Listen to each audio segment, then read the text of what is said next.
servant unto the outside of the armed men that were in the host. And the Midianites and the Amalekites and all the children of the east lay along in the valley like grasshoppers for multitude, and their camels were without number, as the sand by the seaside for multitude.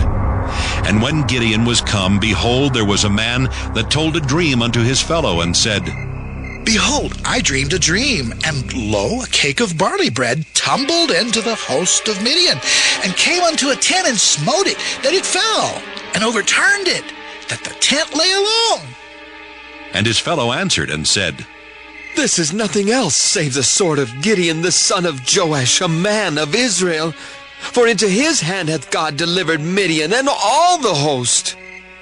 And it was so, when Gideon heard the telling of the dream and the interpretation thereof, that he worshipped and returned into the host of Israel, and said, Arise, for the Lord hath delivered into your hand the host of Midian. And he divided 300 men into 3 companies, and he put a trumpet in every man's hand, with empty pitchers and lamps within the pitchers. And he said unto them, Look on me, and do likewise. And behold, when I come to the outside of the camp, it shall be that, as I do, so shall ye do. When I blow with a trumpet, I and all that are with me, then blow ye the trumpets also on every side of all the camp, and say, The sword of the Lord and of Gideon! So Gideon and the 100 men that were with him came unto the outside of the camp in the beginning of the middle watch. And they had but newly set the watch. And they blew the trumpets, and brake the pitchers that were in their hands. And the 3 companies blew the trumpets, and brake the pitchers, and held the lamps in their left hands, and the trumpets in their right hands to blow withal. And they cried, The sword of the Lord and of Gideon! And they stood every man in his place round about the camp. And all the host ran and cried and fled. And the 300 blew the trumpets, and the Lord set every man's sword against his fellow, even throughout all the host. And the host fled to Bethshitta and Zererath, and to the border of Abel-Meholah unto Tabbath. And the men of Israel gathered themselves together out of Naphtali, and out of Asher, and out of all Manasseh, and pursued after the Midianites. And Gideon sent messengers throughout all Mount Ephraim, saying, Come down against the Midianites, and take before them the waters unto Bethbara and Jordan. Then all the men of Ephraim gathered themselves together, and took the waters unto Bethbarab and Jordan. And they took 2 princes of the Midianites, Oreb and Zeeb. And they slew Oreb upon the rock Oreb, and Zeeb they slew at the winepress of Zeeb, and pursued Midian, and brought the heads of Oreb and Zeeb to Gideon on the other side Jordan. Judges, chapter 8. And the men of Ephraim said unto him, Why hast thou served us thus, that thou callest us not when thou wentest to fight with the Midianites? And they did chide with him sharply. And he said unto them, What have I done now in comparison of you? Is not the gleaning of the grapes of Ephraim better than the vintage of Abiezer? God hath delivered into your hands the princes of Midian, Oreb, and Zeeb. And what was I able to do in comparison of you? Then their anger was abated toward him, when he had said that. And Gideon came to Jordan, and passed over, he and the 300 men that were with him, faint, yet pursuing them. And he said unto the men of Succoth, Give, I pray you, loaves of bread unto the people that follow me, for they be faint. And I am pursuing after Zebah and Zalmunna, kings of Midian. And the princes of Succoth said, Are the hands of Zebah and Zalmunna now in thine hand, that we should give bread unto thine army? And Gideon said, Therefore, when the Lord hath delivered Zebah and Zalmunna into mine hand, then I will tear your flesh with the thorns of the wilderness and with briars. And he went up thence to Penuel, and spake unto them likewise. And the men of Penuel answered him as the men of Succoth had answered him. And he spake also unto the men of Penuel, saying, When I come again in peace, I will break down this tower. Now Zebah and Zalmunna were in Karkor, and their hosts with them, about 15,000 men, all that were left of all the hosts of the children of the east. For there fell 120,000 men that drew sword. And Gideon went up by the way of them that dwelt in tents on the east of Nobah and Jogbehah, and smote the host, for the host was secure. And when Zebah and Zalmunna fled, he pursued after them, and took the 2 kings of Midian, Zebah and Zalmunna, and discomfited all the host. And Gideon the son of Joash returned from battle before the sun was up, and caught a young man of the men of Succoth, and inquired of him.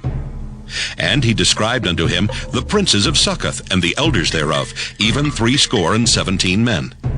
And he came unto the men of Succoth, and said, Behold, Zebah and Zalmunna, with whom ye did upbraid me, saying, Are the hands of Zebah and Zalmunna now in thine hand, that we should give bread unto thy men that are weary? And he took the elders of the city, and thorns of the wilderness, and briars, and with them he taught the men of Succoth. And he beat down the tower of Penuel, and slew the men of the city.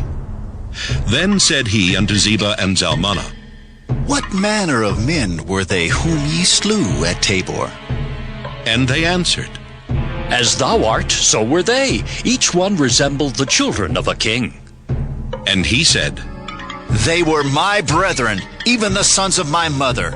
As the Lord liveth, if ye had saved them alive, I would not slay you. And he said unto Jether his firstborn, Up and slay them. But the youth drew not his sword, for he feared, because he was yet a youth. Then Zebah and Zalmunna said, Rise thou and fall upon us, for as the man is, so is his strength. And Gideon arose and slew Zebah and Zalmunna, and took away the ornaments that were on their camels' necks. Then the men of Israel said unto Gideon, Rule thou over us, both thou and thy son son also, for thou hast delivered us from the hand of Midian. And Gideon said unto them, I will not rule over you, neither shall my son rule over you. The Lord shall rule over you. And Gideon said unto them, I would desire a request of you, that ye would give me every man the earrings of his prey. For they had golden earrings, because they were Ishmaelites. And they answered, We will willingly give them. And they spread a garment, and did cast therein every man the earrings of his prey. And the weight of the golden earrings that he requested was 1,700 shekels of gold, beside ornaments and collars and purple raiment that was on the kings of Midian, and beside the chains that were about their camels' necks. And Gideon made an ephod thereof, and put it in his city, even in Ophrah. And all Israel went thither a-whoring after it, which thing became a snare unto Gideon and to his house. Thus was Midian subdued before the children of Israel, so that they lifted up their heads no more. And the country was in quietness 40 years in the days of Gideon. And Jerubbaal the son of Joash went and dwelt in his own house. And Gideon had 70 sons of his body begotten, for he had many wives. And his concubine that was in Shechem, she also bare him a son, whose name he called Abimelech. And Gideon the son of Joash died in a good old age, and was buried in the sepulchre of Joash his father, in Ophrah of the Abiezrites. And it came to pass, as soon as Gideon was dead, that the children of Israel turned again, and went a-whoring after Baalim, and made Baal-berith their god. And the children of Israel remembered not the Lord their God, who had delivered them out of the hands of all their enemies on every side. Neither showed they kindness to the house of Jerubbaal, namely Gideon, according to all the goodness which he had showed unto Israel. Judges, chapter 9. And Abimelech the son of Jerubbaal went to Shechem unto his mother's brethren, and communed with them, and with all the family of the house of his mother's father, saying, Speak, I pray you, in the ears of all the men of Shechem, whether it is better for you either that all the sons of Jerubbaal, which are 70 persons, reign over you, or that one reign over you. Remember also that I am your bone and your flesh. And his mother's brethren spake of him in the ears of all the men of Shechem all these words. And their hearts inclined to follow Abimelech. For they said, He is our brother. And they gave him 70 pieces of silver out of the house of Baal-berith, wherewith Abimelech hired vain and light persons which followed him. And he went unto his father's house at Ophrah, and slew his brethren the sons of Jerubbaal, being 70 persons upon one stone.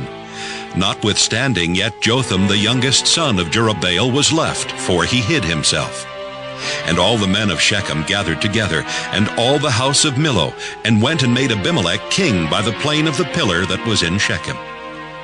And when they told it to Jotham, he went and stood in the top of Mount Gerizim, and lifted up his voice, and cried, and said unto them, Hearken unto me, ye men of Shechem, that God may hearken unto you. The trees went forth on a time to anoint a king over them. And they said unto the olive tree, Reign thou over us. But the olive tree said unto them, Should I leave my fatness wherewith by me they honor God and man, and go to be promoted over the trees? And the trees said to the fig tree, Come thou and reign over us. But the fig tree said unto them, Should I forsake my sweetness and my good fruit, and go to be promoted over the trees? Then said the trees unto the vine, Come thou and reign over us. And the vine said unto them, Should I leave my wine, which cheereth God and man, and go to be promoted over the trees? Then said all the trees unto the bramble, Come thou and reign over us. And the bramble said unto the trees, If in truth ye anoint me king over you, then come and put your trust in my shadow. And if not, let fire come out of the bramble and devour the cedars of Lebanon. Now therefore, if ye have done truly and sincerely in that ye have made Abimelech king, and if ye have dealt well with Jerubbaal and his house, and have done unto him according to the deserving of his hands, for my father fought for you, and adventured his life far, and delivered you out of the hand of Midian. And ye are risen up against my father's house this day, and have slain his sons, 70 persons upon one stone, and have made Abimelech, the son of his maidservant, king over the men of Shechem, because he is your brother. If ye then have dealt truly and sincerely with Jerubbaal and with his house this day, then rejoice ye in Abimelech, and let him also rejoice in you. But if not, let fire come out from Abimelech, and devour the men of Shechem and the house of Millo. And let fire come out from the men of Shechem and from the house of Millo, and devour Abimelech. And Jotham ran away and fled, and went to Beer, and dwelt there for fear of Abimelech his brother.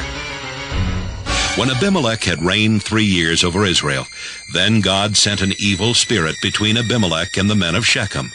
And the men of Shechem dealt treacherously with Abimelech, that the cruelty done to the 70 sons of Jerubbaal might come, and their blood be laid upon Abimelech their brother, which slew them, and upon the men of Shechem, which aided him in the killing of his brethren.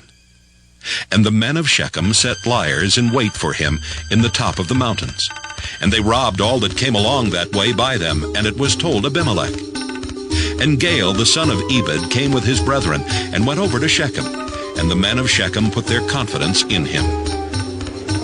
And they went out into the fields, and gathered their vineyards, and trode the grapes, and made merry, and went into the house of their God, and did eat and drink, and cursed Abimelech. And Gaal the son of Ebed said, Who is Abimelech, and who is Shechem, that we should serve him? Is not he the son of Jerubbaal, and Zebul his officer? Serve the men of Hamor, the father of Shechem, for why should we serve him? And would to God this people were under my hand, then would I remove Abimelech. And he said to Abimelech, Increase thine army, and come out. And when Zebul the ruler of the city heard the words of Gaal the son of Ebed, his anger was kindled. And he sent messengers unto Abimelech privily, saying, Behold, Gaal the son of Ebed and his brethren be come to Shechem, and behold, they fortify the city against thee. Now therefore, up by night, thou and the people that is with thee, and lie in wait in the field. And it shall be that in the morning, as soon as the sun is up, thou shalt rise early, and set upon the city. And behold, when he and the people that is with him come out against thee, then mayest thou do to them as thou shalt find occasion. And Abimelech rose up, and all the people that were with him by night, and they laid wait against Shechem in 4 companies. And Gaal the son of Ebed went out, and stood in the entering of the gate of the city. And Abimelech rose up, and the people that were with him from lying in wait. And when Gaal saw the people, he said to Zebul, Behold, there come people down from the top of the mountains. And Zebul said unto him, Thou seest the shadow of the mountains as if they were men. And Gaal spake again and said, See, there come people down by the middle of the land, and another company come along by the plain of Meonanim. Then said Zebul unto him, Where is now thy mouth, wherewith thou saidst, Who is Abimelech that we should serve him? Is not this the people that thou hast despised? Go out, I pray now, and fight with them. And Gaal went out before the men of Shechem, and fought with Abimelech. And Abimelech chased him, and he fled before him, and many were overthrown and wounded, even unto the entering of the gate. And Abimelech dwelt at Arumah, and Zebul thrust out Gaal and his brethren, that they should not dwell in Shechem. And it came to pass on the morrow that the people went out into the field, and they told Abimelech. And he took the people and divided them into 3 companies, and laid wait in the field, and looked, and behold, the people were come forth out of the city. And he rose up against them and smote them. And Abimelech and the company that was with him rushed forward, and stood in the entering of the gate of the city. And the 2 other companies ran upon all the people that were in the fields, and slew them. And Abimelech fought against the city all that day. And he took the city, and slew the people that was therein, and beat down the city, and sowed it with salt. And when all the men of the tower of Shechem heard that, they entered into an hold of the house of the god Beerith. And it was told Abimelech that all the men of the tower of Shechem were gathered together. And Abimelech gat him up to Mount Zalmon, he and all the people that were with him. And Abimelech took an axe in his hand, and cut down a bough from the trees, and took it and laid it on his shoulder, and said unto the people that were with him, What ye have seen me do, make haste and do as I have done. And all the people likewise cut down every man his bough, and followed Abimelech, and put them to the hold, and set the hold on fire upon them. So that all the men of the tower of Shechem died also, about 1,000 men and women. Then went Abimelech to Thebez, and encamped against Thebez, and took it. But there was a strong tower within the city, and thither fled all the men and women, and all they of the city, and shut it to them, and gat them up to the top of the tower. And Abimelech came unto the tower, and fought against it, and went hard unto the door of the tower to burn it with fire. And a certain woman cast a piece of a millstone upon Abimelech's head, and all to break his skull. Then he called hastily unto the young man, his armor-bearer, and said unto him, Draw thy sword and slay me, that men say not of me, A woman slew him. And his young man thrust him through, and he died. And when the men of Israel saw that Abimelech was dead, they departed every man unto his place. Thus God rendered the wickedness of Abimelech, which he did unto his father, in slaying his 70 brethren. And all the evil of the men of Shechem did God render upon their heads, and upon them came the curse of Jotham the son of Jerubbaal. Judges chapter 10. And after Abimelech, there arose to defend Israel Tola the son of Puah the son of Dodo, a man of Issachar, and he dwelt in Shamir in Mount Ephraim. And he judged Israel 23 years, and died, and was buried in Shamir. And after him arose Jair a Gileadite, and judged Israel 22 years. And he had 30 sons that rode on 30 ass colts. And they had 30 cities, which are called Havoth Jair unto this day, which are in the land of Gilead. And Jair died, and was buried in Caman. And the children of Israel did evil again in the sight of the Lord, and served Baalim and Ashtaroth, and the gods of Syria, and the gods of Zidon, and the gods of Moab, and the gods of the children of Ammon, and the gods of the Philistines, and forsook the Lord, and served not him. And the anger of the Lord was hot against Israel, and he sold them into the hands of the Philistines and into the hands of the children of Ammon. And that year they vexed and oppressed the children of Israel. 18 years all the children of Israel that were on the other side Jordan in the land of the Amorites, which is in Gilead. Moreover, the children of Ammon passed over Jordan to fight also against Judah, and against Benjamin, and against the house of Ephraim, so that Israel was sore distressed. And the children of Israel cried unto the Lord, saying, We have sinned against thee, both because we have forsaken our God, and also served Baalim. And the Lord said unto the children of Israel, Did not I deliver you from the Egyptians, and from the Amorites, from the children of Ammon, and from the Philistines?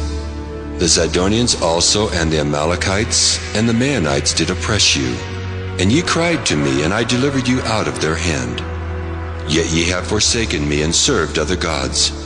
Wherefore I will deliver you no more. Go and cry unto the gods which ye have chosen.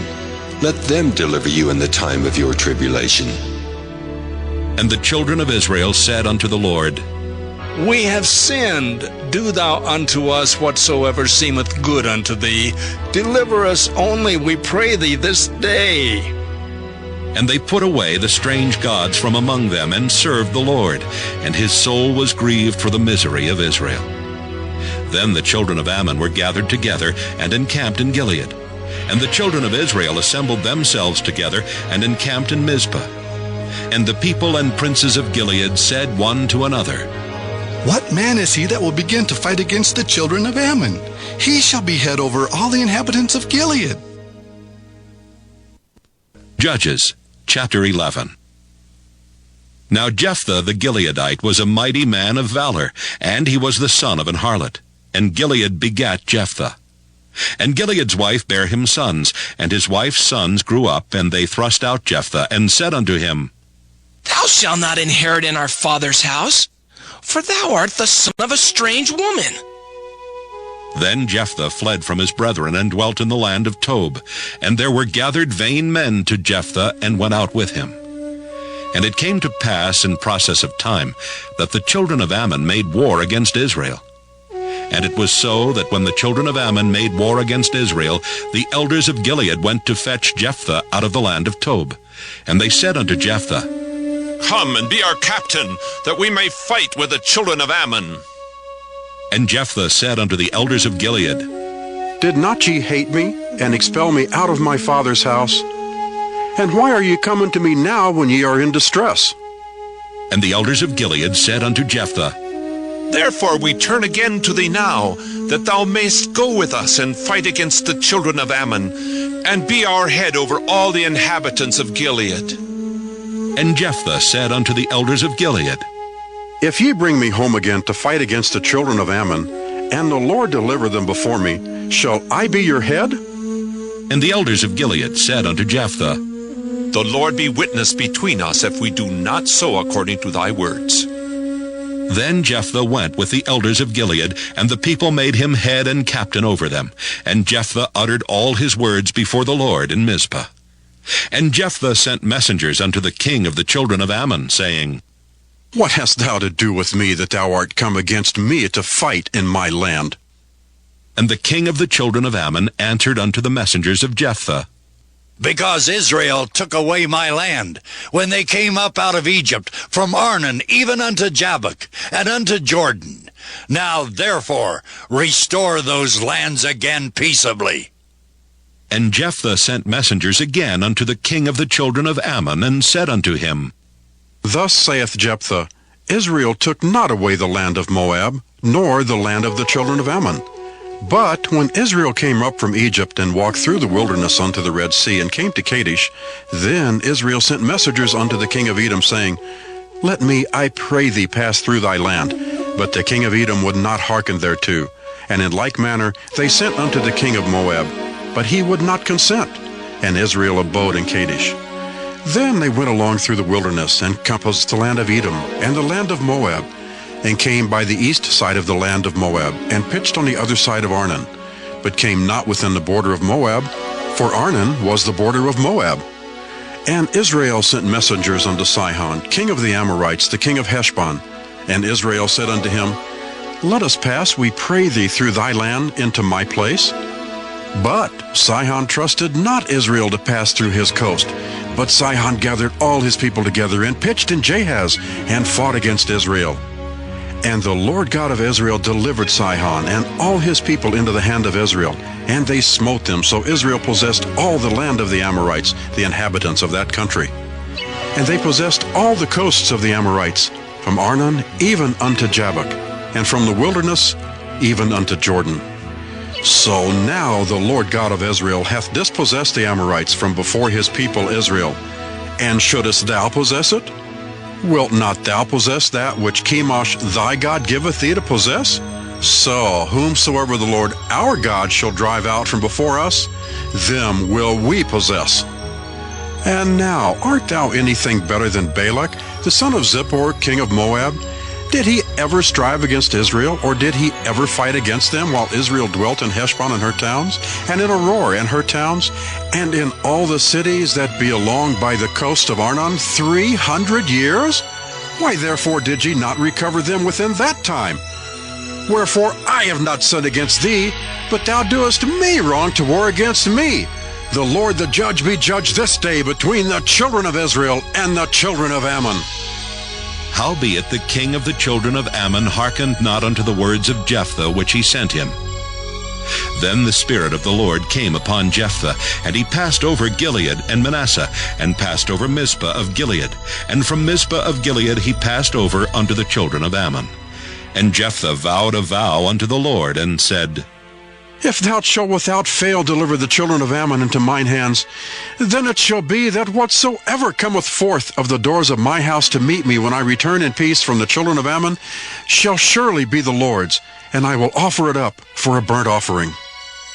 So Jephthah passed over unto the children of Ammon to fight against them, and the Lord delivered them into his hands. And he smote them from Aroer, even till thou come to Minnith, even 20 cities, and unto the plain of the vineyards with a very great slaughter.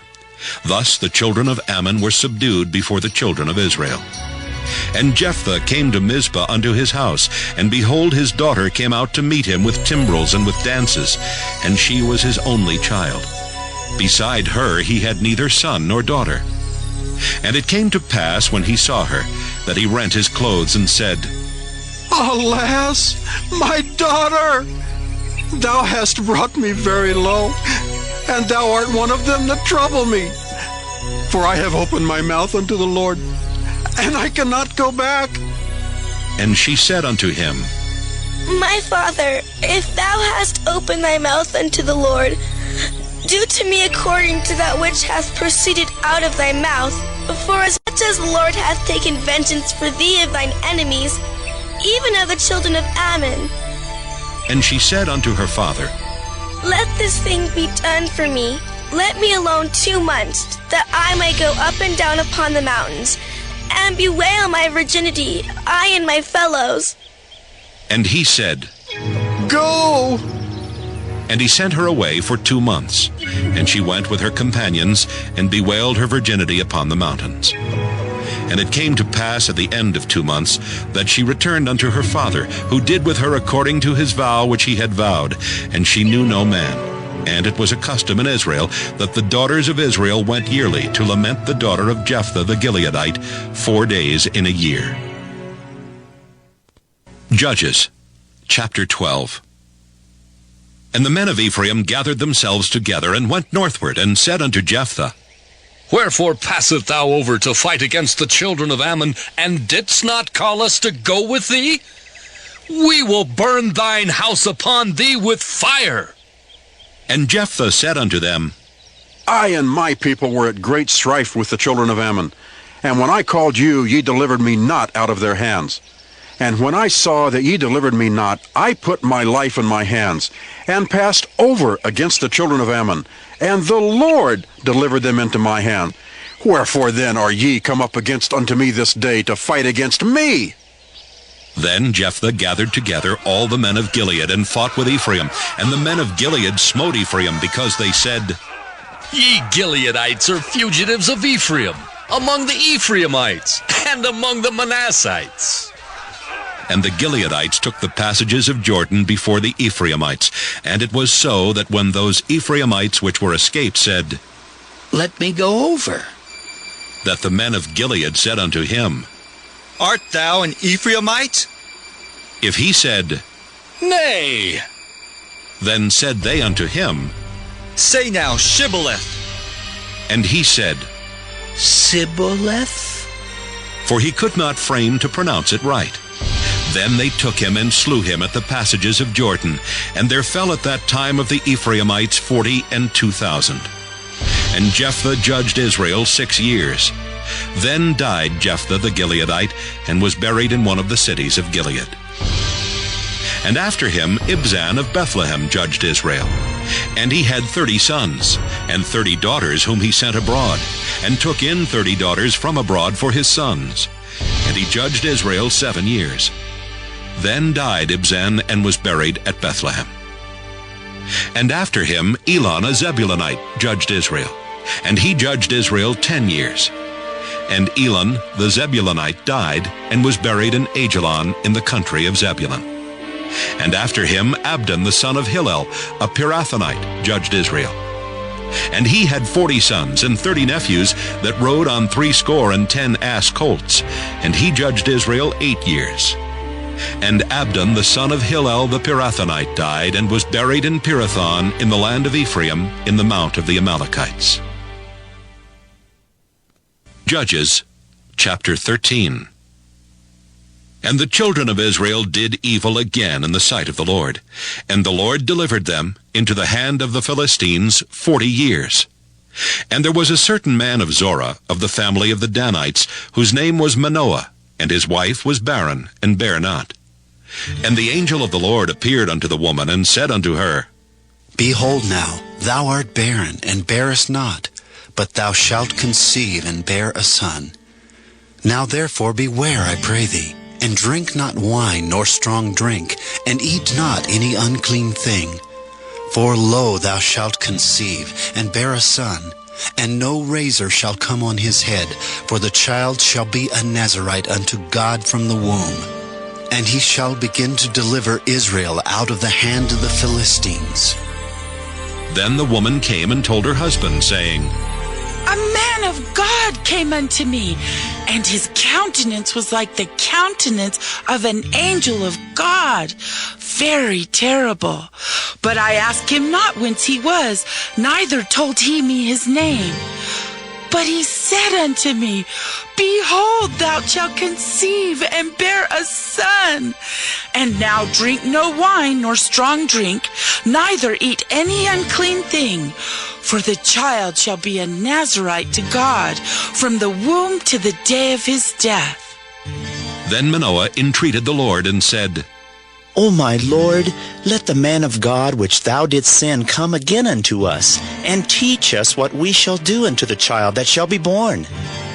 And God hearkened to the voice of Manoah, and the angel of God came again unto the woman as she sat in the field. But Manoah her husband was not with her. And the woman made haste and ran, and showed her husband, and said unto him, Behold, the man hath appeared unto me that came unto me the other day. And Manoah arose and went after his wife, and came to the man, and said unto him, Art thou the man that spakest unto the woman? And he said, I am. And Manoah said, Now let thy words come to pass. How shall we order the child, and how shall we do unto him? And the angel of the Lord said unto Manoah, Of all that I said unto the woman, let her beware. She may not eat of anything that cometh of the vine, neither let her drink wine or strong drink, nor eat any unclean thing. All that I commanded her, let her observe. And Manoah said unto the angel of the Lord, I pray thee, let us detain thee until we shall have made ready a kid for thee. And the angel of the Lord said unto Manoah, Though thou detain me, I will not eat of thy bread. And if thou wilt offer a burnt offering, thou must offer it unto the Lord. For Manoah knew not that he was an angel of the Lord.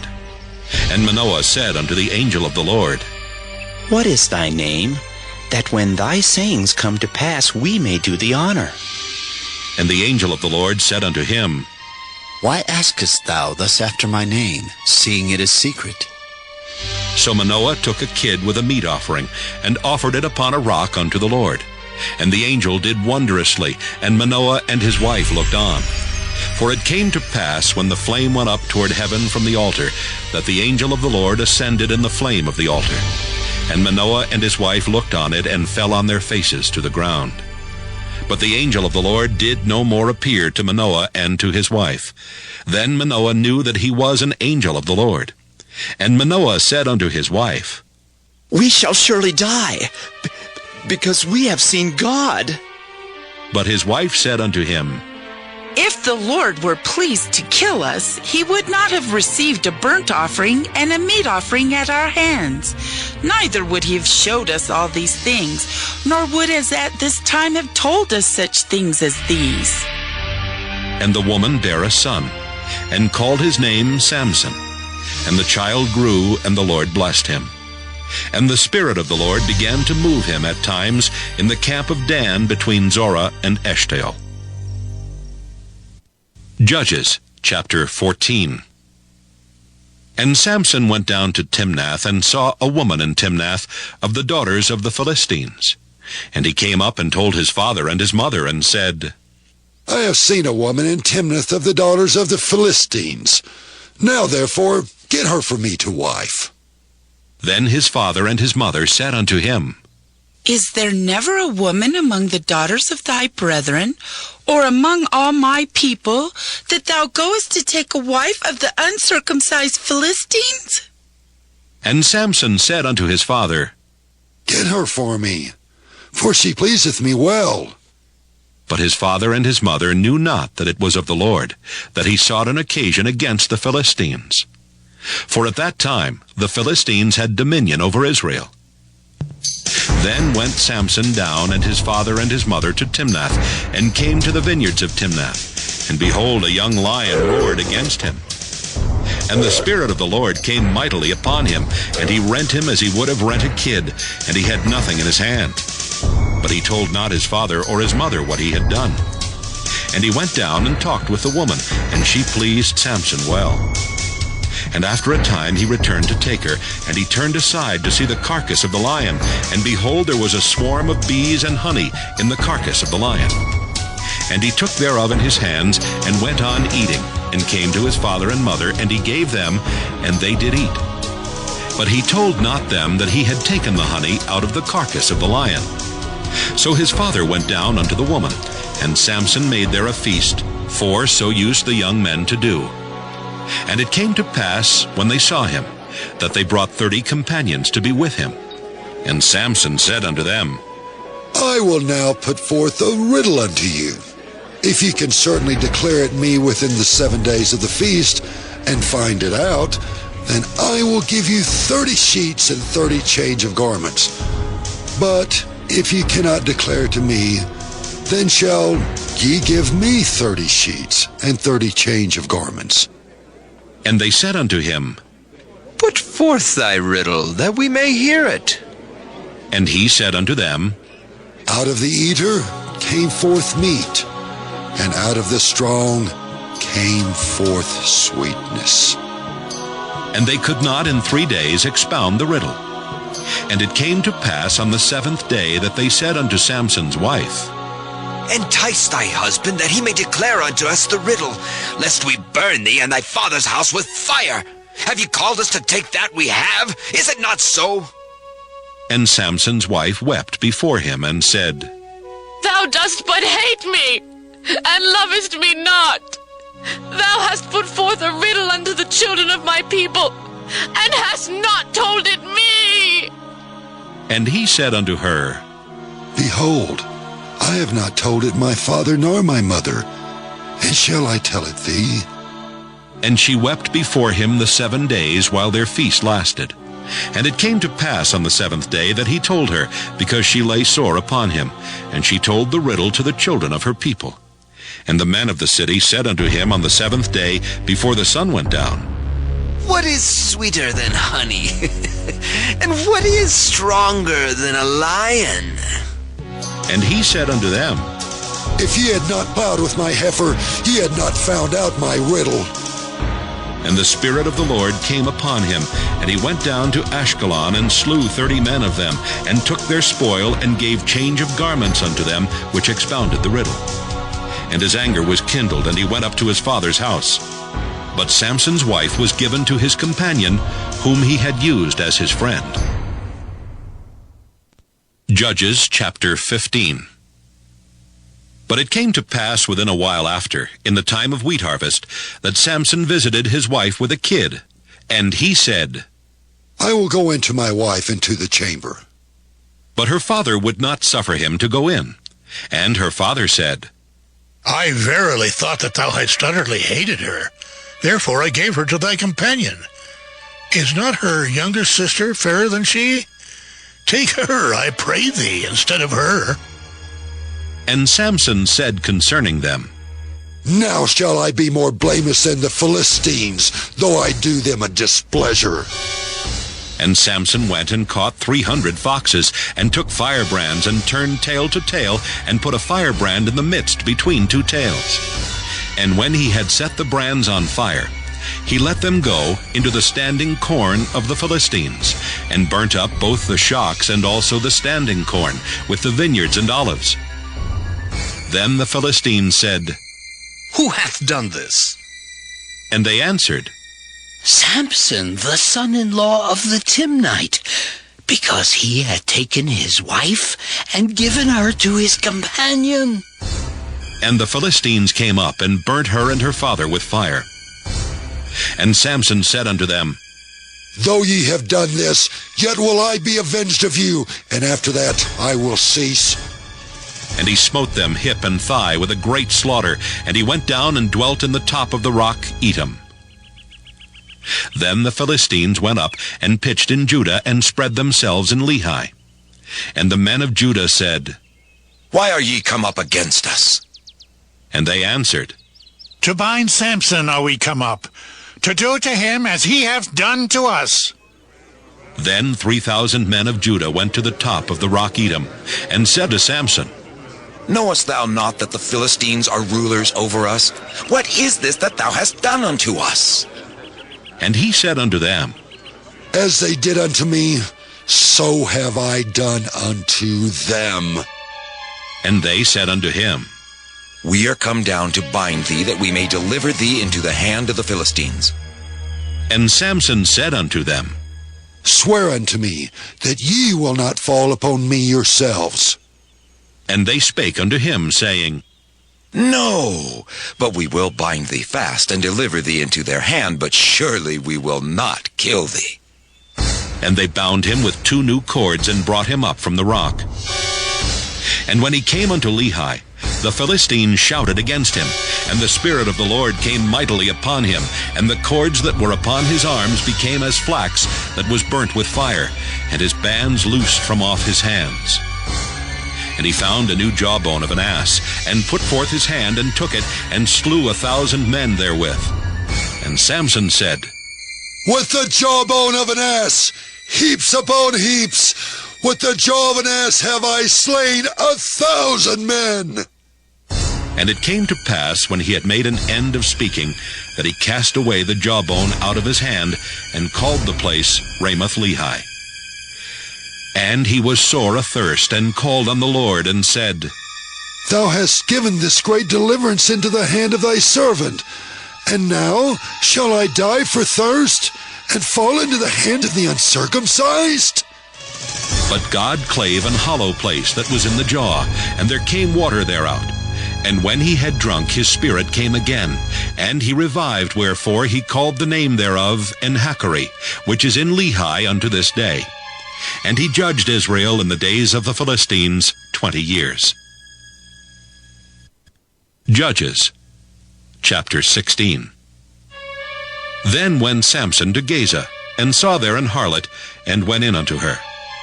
And it was told the Gazites, saying, Samson is come hither. And they compassed him in, and laid wait for him all night in the gate of the city, and were quiet all the night, saying, In the morning when it is day, we shall kill him. And Samson lay till midnight, and arose at midnight, and took the doors of the gate of the city and the 2 posts, and went away with them, bar and all, and put them upon his shoulders, and carried them up to the top of an hill that is before Hebron. And it came to pass afterward that he loved a woman in the valley of Sorek, whose name was Delilah. And the lords of the Philistines came up unto her, and said unto her, Entice him, and see wherein his great strength lieth, and by what means we may prevail against him, that we may bind him to afflict him. And we will give thee every one of us 1,100 pieces of silver. And Delilah said to Samson, Tell me, I pray thee, wherein thy great strength lieth, and wherewith thou mightest be bound to afflict thee.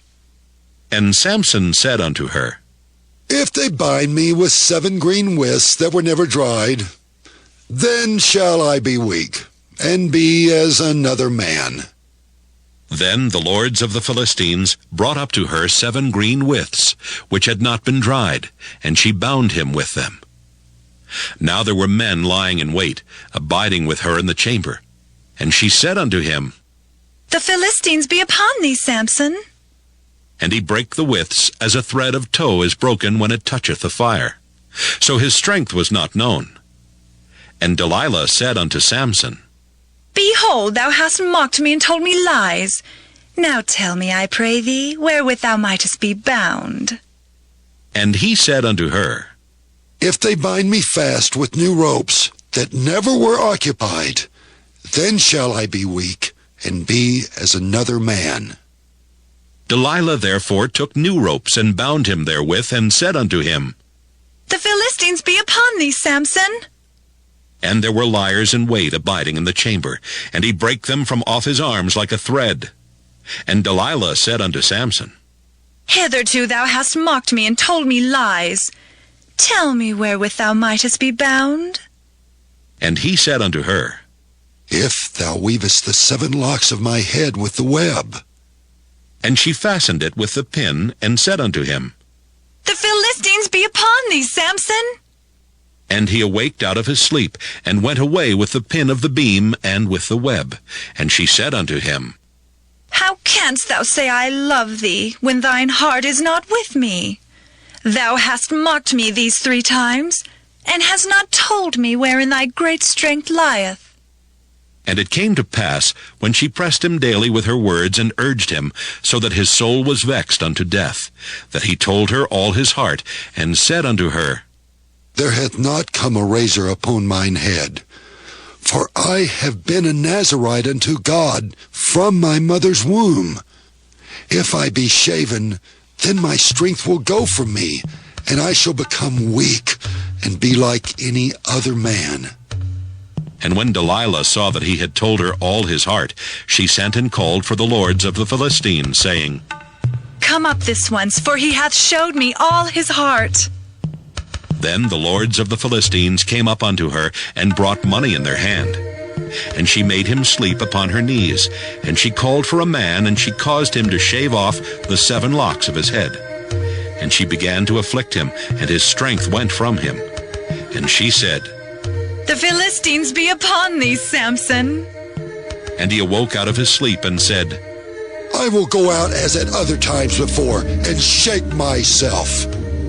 And he wist not that the Lord was departed from him. But the Philistines took him, and put out his eyes, and brought him down to Gaza, and bound him with fetters of brass, and he did grind in the prison house.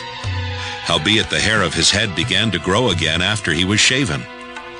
Then the lords of the Philistines gathered them together, for to offer a great sacrifice unto Dagon their god, and to rejoice, for they said, Our God hath delivered Samson our enemy into our hand. And when the people saw him, they praised their God, for they said, Our God hath delivered into our hands our enemy, and the destroyer of our country, which slew many of us. And it came to pass, when their hearts were merry, that they said, Call for Samson, that he may make us sport. And they called for Samson out of the prison house, and he made them sport, and they set him between the pillars. And Samson said unto the lad that held him by the hand, Suffer me, that I may feel the pillars whereupon the house standeth, that I may lean upon them. Now the house was full of men and women, and all the lords of the Philistines were there, and there were upon the roof about 3,000 men and women that beheld while Samson made sport. And Samson called unto the Lord and said, O Lord God, remember me, I pray thee, and strengthen me, I pray thee, only this once, O God, that I may be at once avenged of the Philistines for my 2 eyes. And Samson took hold of the 2 middle pillars upon which the house stood, and on which it was borne up, of the one with his right hand, and of the other with his left. And Samson said, Let me die with the Philistines. And he bowed himself with all his might, and the house fell upon the lords, and upon all the people that were therein. So the dead which he slew at his death were more than they which he slew in his life. Then his brethren and all the house of his father came down, and took him and brought him up, and buried him between Zorah and Eshtaol, in the burying place of Manoah his father. And he judged Israel 20 years. Judges, chapter 17. And there was a man of Mount Ephraim, whose name was Micah. And he said unto his mother, The 1,100 shekels of silver that were taken from thee, about which thou cursest and speakest of also in mine ears, behold, the silver is with me, I took it. And his mother said, Blessed be thou of the Lord, my son. And when he had restored the 1,100 shekels of silver to his mother said, I had wholly dedicated the silver unto the Lord from my hand, for my son to make a graven image and a molten image. Now therefore I will restore it unto thee. Yet he restored the money unto his mother, and his mother took 200 shekels of silver, and gave them to the founder, who made thereof a graven image and a molten image. And they were in the house of Micah. And the man Micah had an house of gods, and made an ephod and teraphim, and consecrated one of his sons, who became his priest. In those days there was no king in Israel, but every man did that which was right in his own eyes. And there was a young man out of Bethlehem, Judah, of the family of Judah, who was a Levite, and he sojourned there. And the man departed out of the city from Bethlehem, Judah, to sojourn where he could find a place. And he came to Mount Ephraim, to the house of Micah, as he journeyed. And Micah said unto him, Whence comest thou? And he said unto him, I am a Levite of Bethlehem, Judah, and I go to sojourn where I may find a place. And Micah said unto him, Dwell with me and be unto me a father and a priest, and I will give thee 10 shekels of silver by the year, and a suit of apparel, and thy victuals. So the Levite went in. And the Levite was content to dwell with the man, and the young man was unto him as one of his sons. And Micah consecrated the Levite, and the young man became his priest, and was in the house of Micah. Then said Micah, Now know I that the Lord will do me good, seeing that I have a Levite to my priest. Judges, chapter 18. In those days there was no king in Israel. And in those days the tribe of the Danites sought them an inheritance to dwell in. For unto that day all their inheritance had not fallen unto them among the tribes of Israel. And the children of Dan sent of their family 5 men from their coasts, men of valor, from Zorah and from Eshtaol, to spy out the land and to search it. And they said unto them, Go search the land. Who, when they came to Mount Ephraim, to the house of Micah, they lodged there. When they were by the house of Micah, they knew the voice of the young man the Levite. And they turned in thither, and said unto him, Who brought thee hither, and what makest thou in this place, and what hast thou here? And he said unto them, Thus and thus dealeth Micah with me, and hath hired me, and I am his priest. And they said unto him, Ask counsel, we pray thee, of God, that we may know whether our way which we go shall be prosperous. And the priest said unto them, Go in peace. Before the Lord is your way, wherein ye go.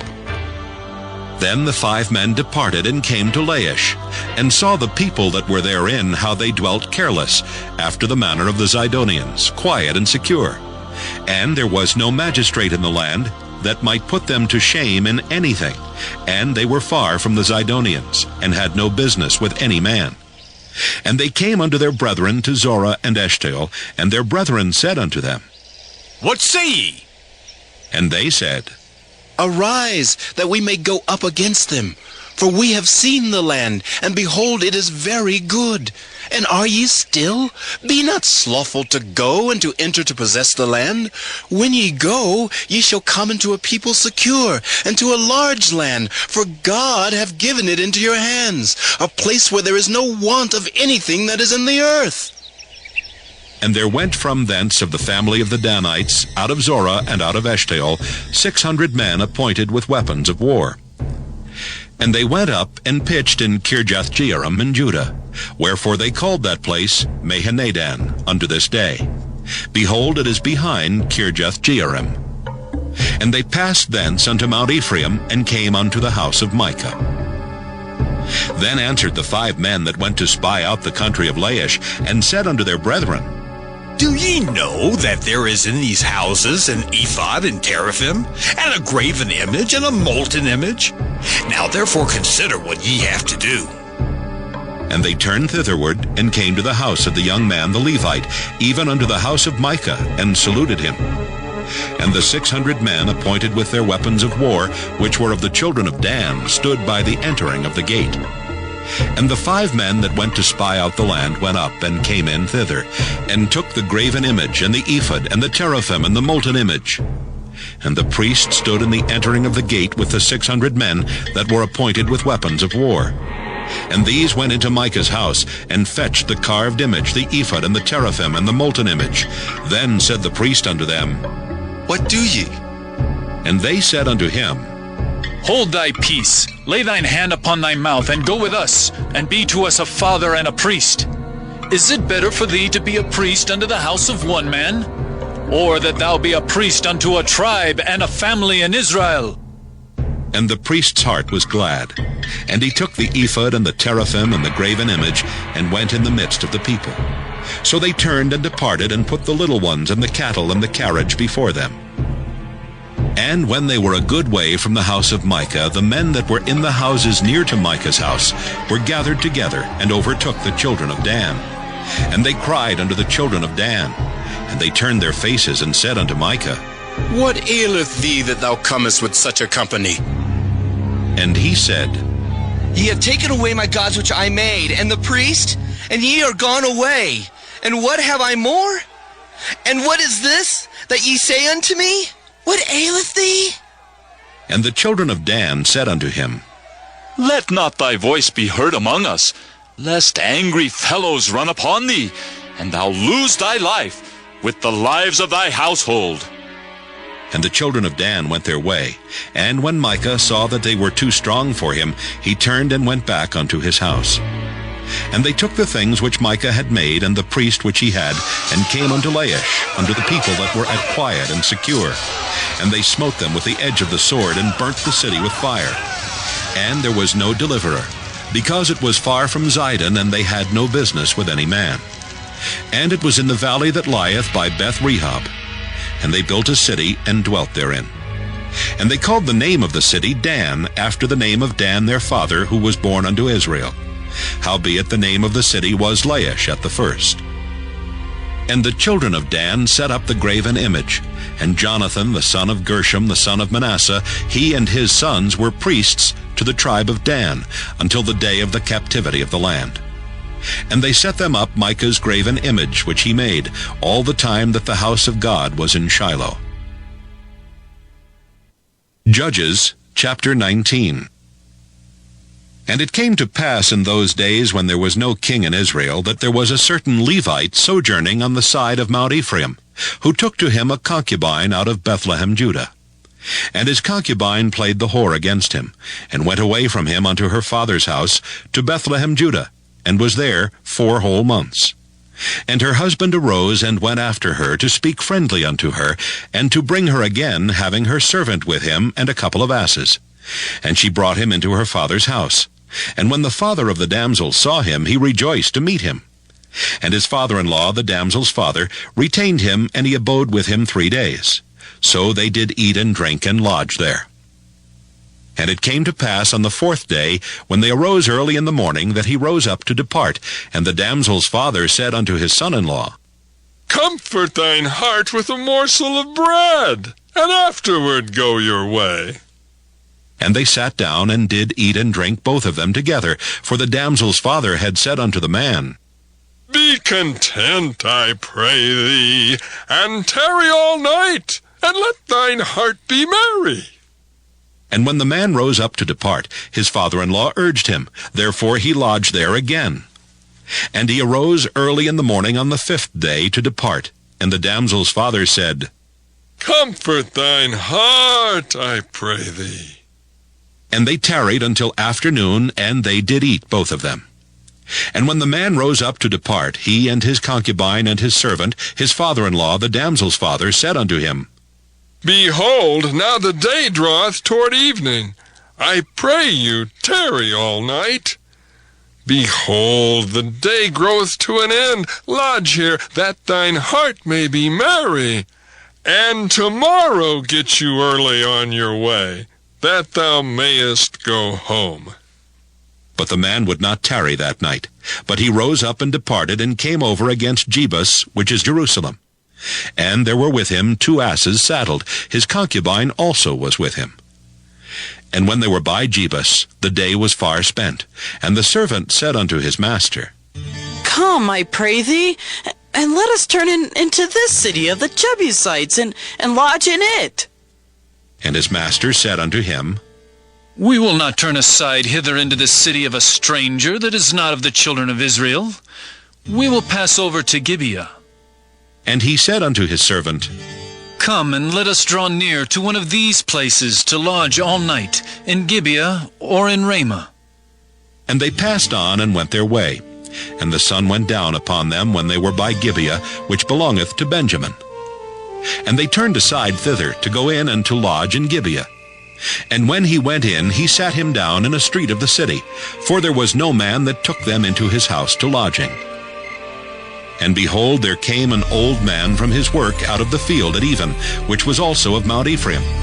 And he sojourned in Gibeah, but the men of the place were Benjamites. And when he had lifted up his eyes, he saw a wayfaring man in the street of the city. And the old man said, Whither goest thou, and whence comest thou? And he said unto him, We are passing from Bethlehem, Judah, toward the side of Mount Ephraim. From thence am I. And I went to Bethlehem, Judah, but I am now going to the house of the Lord, and there is no man that receiveth me to house. Yet there is both straw and provender for our asses, and there is bread and wine also for me, and for thy handmaid, and for the young man which is with thy servants. There is no want of anything. And the old man said, Peace be with thee. Howsoever let all thy wants lie upon me, only lodge not in the street. So he brought him into his house, and gave provender unto the asses, and they washed their feet, and did eat and drink.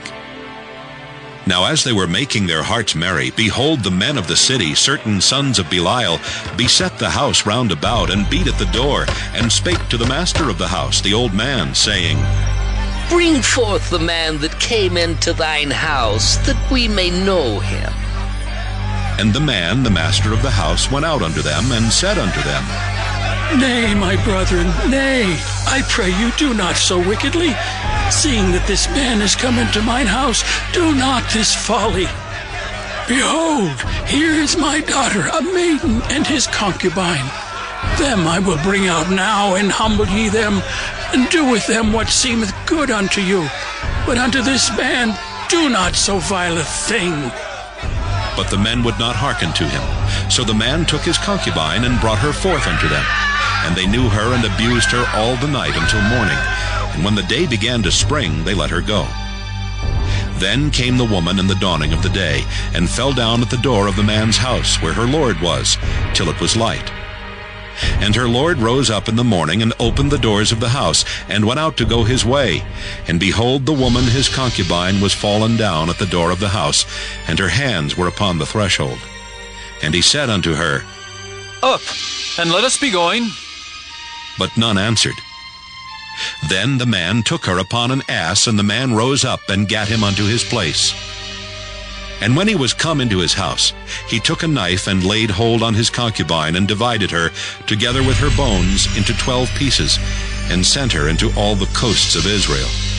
And it was so that all that saw it said, There was no such deed done nor seen from the day that the children of Israel came up out of the land of Egypt unto this day. Consider of it, take advice, and speak your minds. Judges chapter 20. Then all the children of Israel went out, and the congregation was gathered together as one man from Dan even to Beersheba, with the land of Gilead, unto the Lord in Mizpah. And the chief of all the people, even of all the tribes of Israel, presented themselves in the assembly of the people of God, 400,000 footmen that drew sword. Now the children of Benjamin heard that the children of Israel were gone up to Mizpah. Then said the children of Israel, Tell us, how was this wickedness? And the Levite, the husband of the woman that was slain, answered and said, I came into Gibeah that belongeth to Benjamin, I and my concubine to lodge. And the men of Gibeah rose against me, and beset the house round about upon me by night, and thought to have slain me. And my concubine have they forced that she is dead. And I took my concubine and cut her in pieces, and sent her throughout all the country of the inheritance of Israel. For they have committed lewdness and folly in Israel. Behold, ye are all children of Israel. Give here your advice and counsel. And all the people arose as one man, saying, We will not any of us go to his tent, neither will we any of us turn into his house. But now this shall be the thing which we will do to Gibeah. We will go up by lot against it, and we will take 10 men of 100 throughout all the tribes of Israel, and 100 of 1,000, and 1,000 out of 10,000, to fetch victual for the people, that they may do when they come to Gibeah of Benjamin, according to all the folly that they have wrought in Israel. So all the men of Israel were gathered against the city, knit together as one man. And the tribes of Israel sent men through all the tribe of Benjamin, saying, What wickedness is this that is done among you? Now therefore deliver us the men, the children of Belial, which are in Gibeah, that we may put them to death, and put away evil from Israel. But the children of Benjamin would not hearken to the voice of their brethren, the children of Israel. But the children of Benjamin gathered themselves together out of the cities unto Gibeah, to go out to battle against the children of Israel. And the children of Benjamin were numbered at that time out of the cities 26,000 men that drew sword, beside the inhabitants of Gibeah, which were numbered 700 chosen men. Among all this people there were 700 chosen men left-handed. Every one could sling stones at an hairbreadth, and not miss. And the men of Israel beside Benjamin were numbered 400,000 men that drew sword. All these were men of war. And the children of Israel arose and went up to the house of God, and asked counsel of God, and said, Which of us shall go up first to the battle against the children of Benjamin? And the Lord said, Judah shall go up first.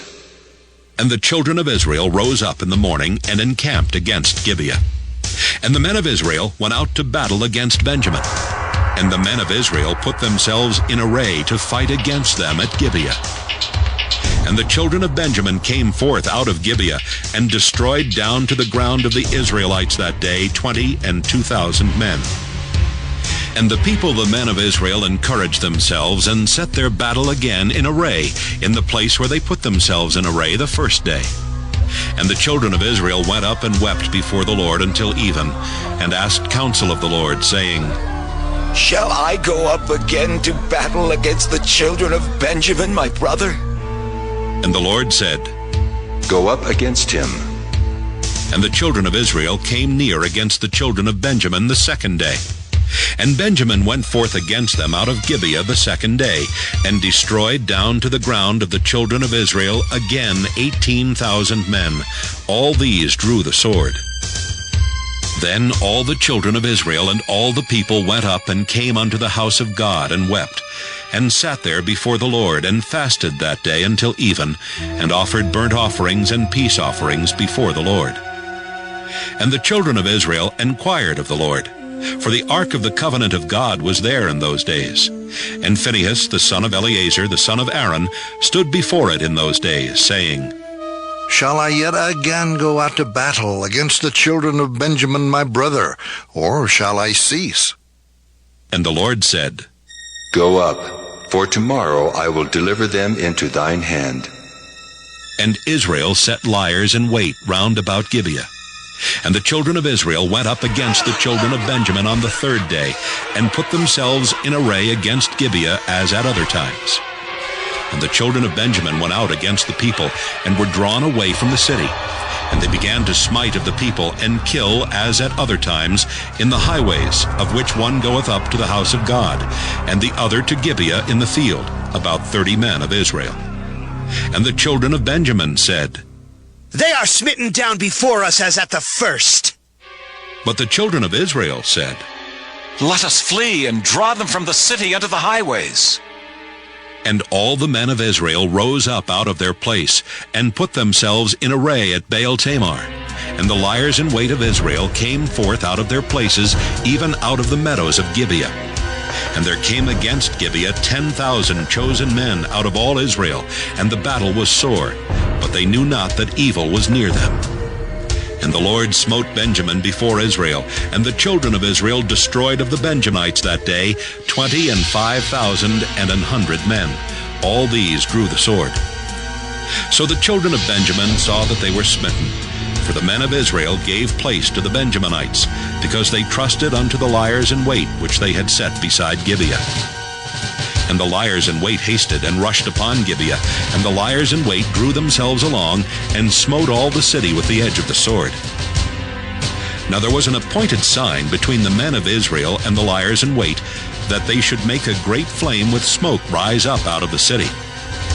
And when the men of Israel retired in the battle, Benjamin began to smite and kill of the men of Israel about 30 persons. For they said, Surely they are smitten down before us as in the first battle. But when the flame began to arise up out of the city with a pillar of smoke, the Benjamites looked behind them, and behold, the flame of the city ascended up to heaven. And when the men of Israel turned again, the men of Benjamin were amazed, for they saw that evil was come upon them. Therefore they turned their backs before the men of Israel unto the way of the wilderness, but the battle overtook them, and them which came out of the cities they destroyed in the midst of them. Thus they enclosed the Benjamites round about, and chased them and trode them down with ease over against Gibeah toward the sunrising. And there fell of Benjamin 18,000 men. All these were men of valor. And they turned and fled toward the wilderness unto the rock of Rimmon. And they gleaned of them in the highways 5,000 men, and pursued hard after them unto Gidom, and slew 2,000 men of them. So that all which fell that day of Benjamin were 25,000 men that drew the sword. All these were men of valor. But 600 men turned and fled to the wilderness unto the rock Rimmon, and abode in the rock Rimmon 4 months. And the men of Israel turned again upon the children of Benjamin, and smote them with the edge of the sword, as well the men of every city, as the beast, and all that came to hand. Also they set on fire all the cities that they came to. Judges, chapter 21. Now the men of Israel had sworn in Mizpah, saying, There shall not any of us give his daughter unto Benjamin to wife. And the people came to the house of God, and abode there till even before God, and lifted up their voices, and wept sore, and said, O Lord God of Israel, why is this come to pass in Israel, that there should be today one tribe lacking in Israel? And it came to pass on the morrow that the people rose early, and built there an altar, and offered burnt offerings and peace offerings. And the children of Israel said, Who is there among all the tribes of Israel that came not up with the congregation unto the Lord? For they had made a great oath concerning him that came not up to the Lord to Mizpah, saying, He shall surely be put to death. And the children of Israel repented them for Benjamin their brother, and said, There is one tribe cut off from Israel this day. How shall we do for wives for them that remain, seeing we have sworn by the Lord that we will not give them of our daughters to wives? And they said, What one is there of the tribes of Israel that came not up to Mizpah to the Lord? And behold, there came none to the camp from Jabesh-Gilead to the assembly. For the people were numbered, and behold, there were none of the inhabitants of Jabesh-Gilead there. And the congregation sent thither 12,000 men of the valiantest, and commanded them, saying, Go and smite the inhabitants of Jabesh-Gilead with the edge of the sword, with the women and the children. And this is the thing that ye shall do. Ye shall utterly destroy every male and every woman that hath lain by man. And they found among the inhabitants of Jabesh-Gilead 400 young virgins that had known no man by lying with any male. And they brought them unto the camp to Shiloh, which is in the land of Canaan. And the whole congregation sent some to speak to the children of Benjamin that were in the rock Rimmon, and to call peaceably unto them. And Benjamin came again at that time, and they gave them wives which they had saved alive of the women of Jabesh-Gilead, and yet so they sufficed them not. And the people repented them for Benjamin, because that the Lord had made a breach in the tribes of Israel. Then the elders of the congregation said, How shall we do for wives for them that remain, seeing the women are destroyed out of Benjamin? And they said, There must be an inheritance for them that be escaped of Benjamin, that a tribe be not destroyed out of Israel. Howbeit, we may not give them wives of our daughters. For the children of Israel have sworn, saying, Cursed be he that giveth a wife to Benjamin. Then they said, Behold, there is a feast of the Lord in Shiloh yearly, in a place which is on the north side of Bethel, on the east side of the highway that goeth up from Bethel to Shechem, and on the south of Lebanon. Therefore they commanded the children of Benjamin, saying, Go and lie in wait in the vineyards, and see and behold if the daughters of Shiloh come out to dance in dances. Then come ye out of the vineyards, and catch you every man his wife of the daughters of Shiloh, and go to the land of Benjamin. And it shall be, when their fathers or their brethren come unto us to complain, that we will say unto them, Be favorable unto them for our sakes, because we reserve not to each man his wife in the war. For ye did not give unto them at this time, that ye should be guilty. And the children of Benjamin did so, and took them wives according to their number of them that danced, whom they caught. And they went and returned unto their inheritance, and repaired the cities, and dwelt in them. And the children of Israel departed thence at that time, every man to his tribe and to his family. And they went out from thence, every man to his inheritance. In those days there was no king in Israel. Every man did that which was right in his own eyes.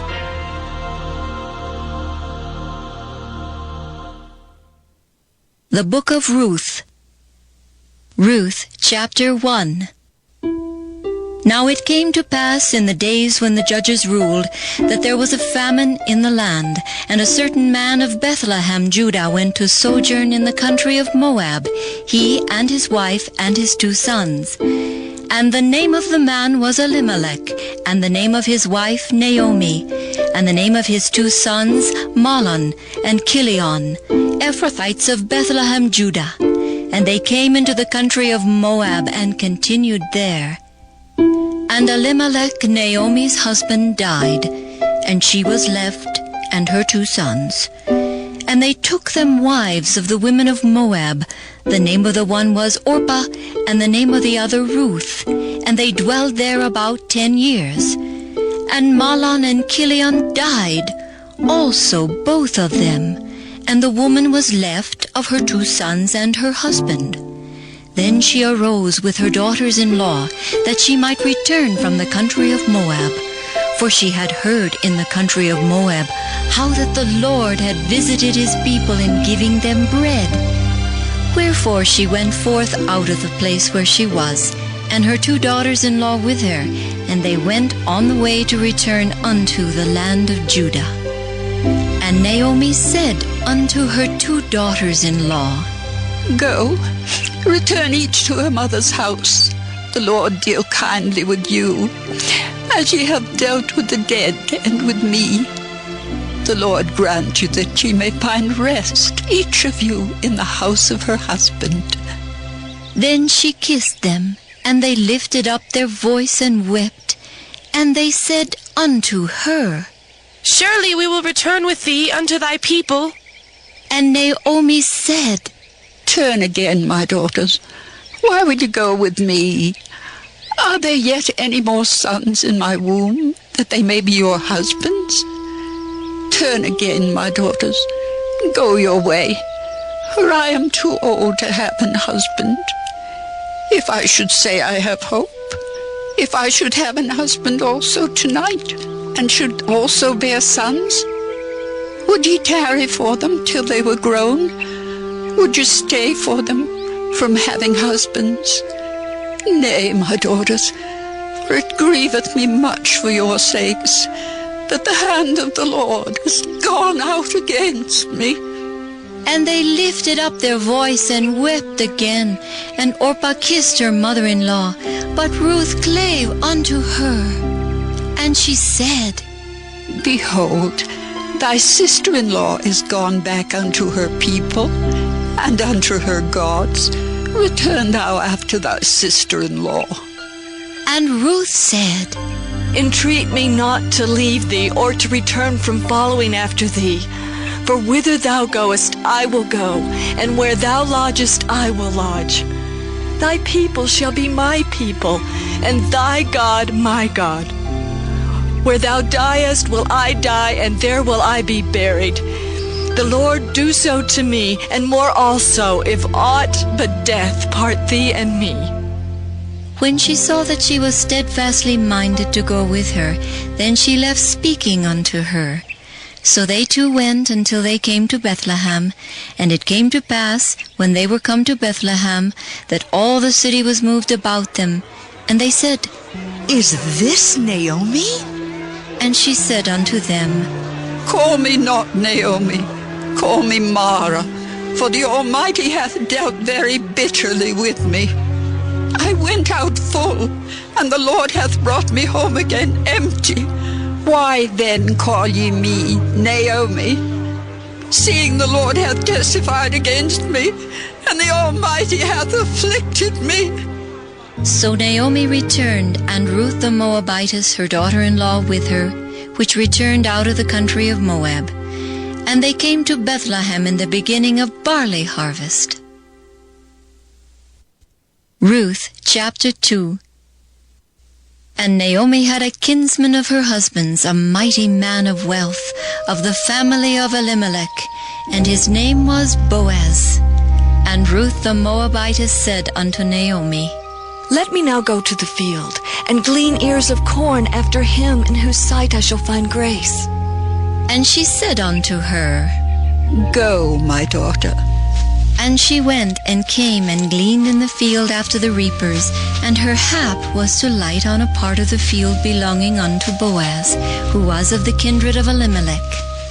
And behold, Boaz came from Bethlehem and said unto the reapers, The Lord be with you.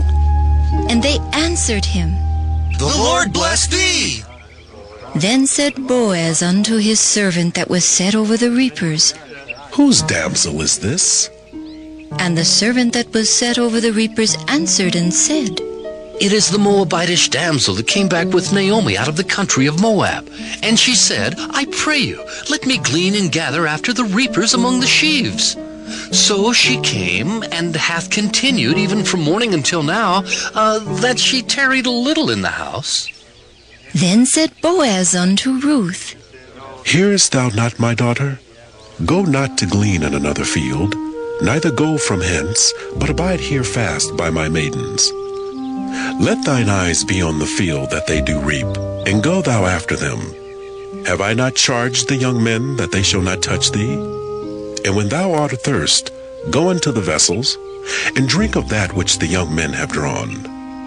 Then she fell on her face and bowed herself to the ground and said unto him, Why have I found grace in thine eyes, that thou shouldest take knowledge of me, seeing I am a stranger?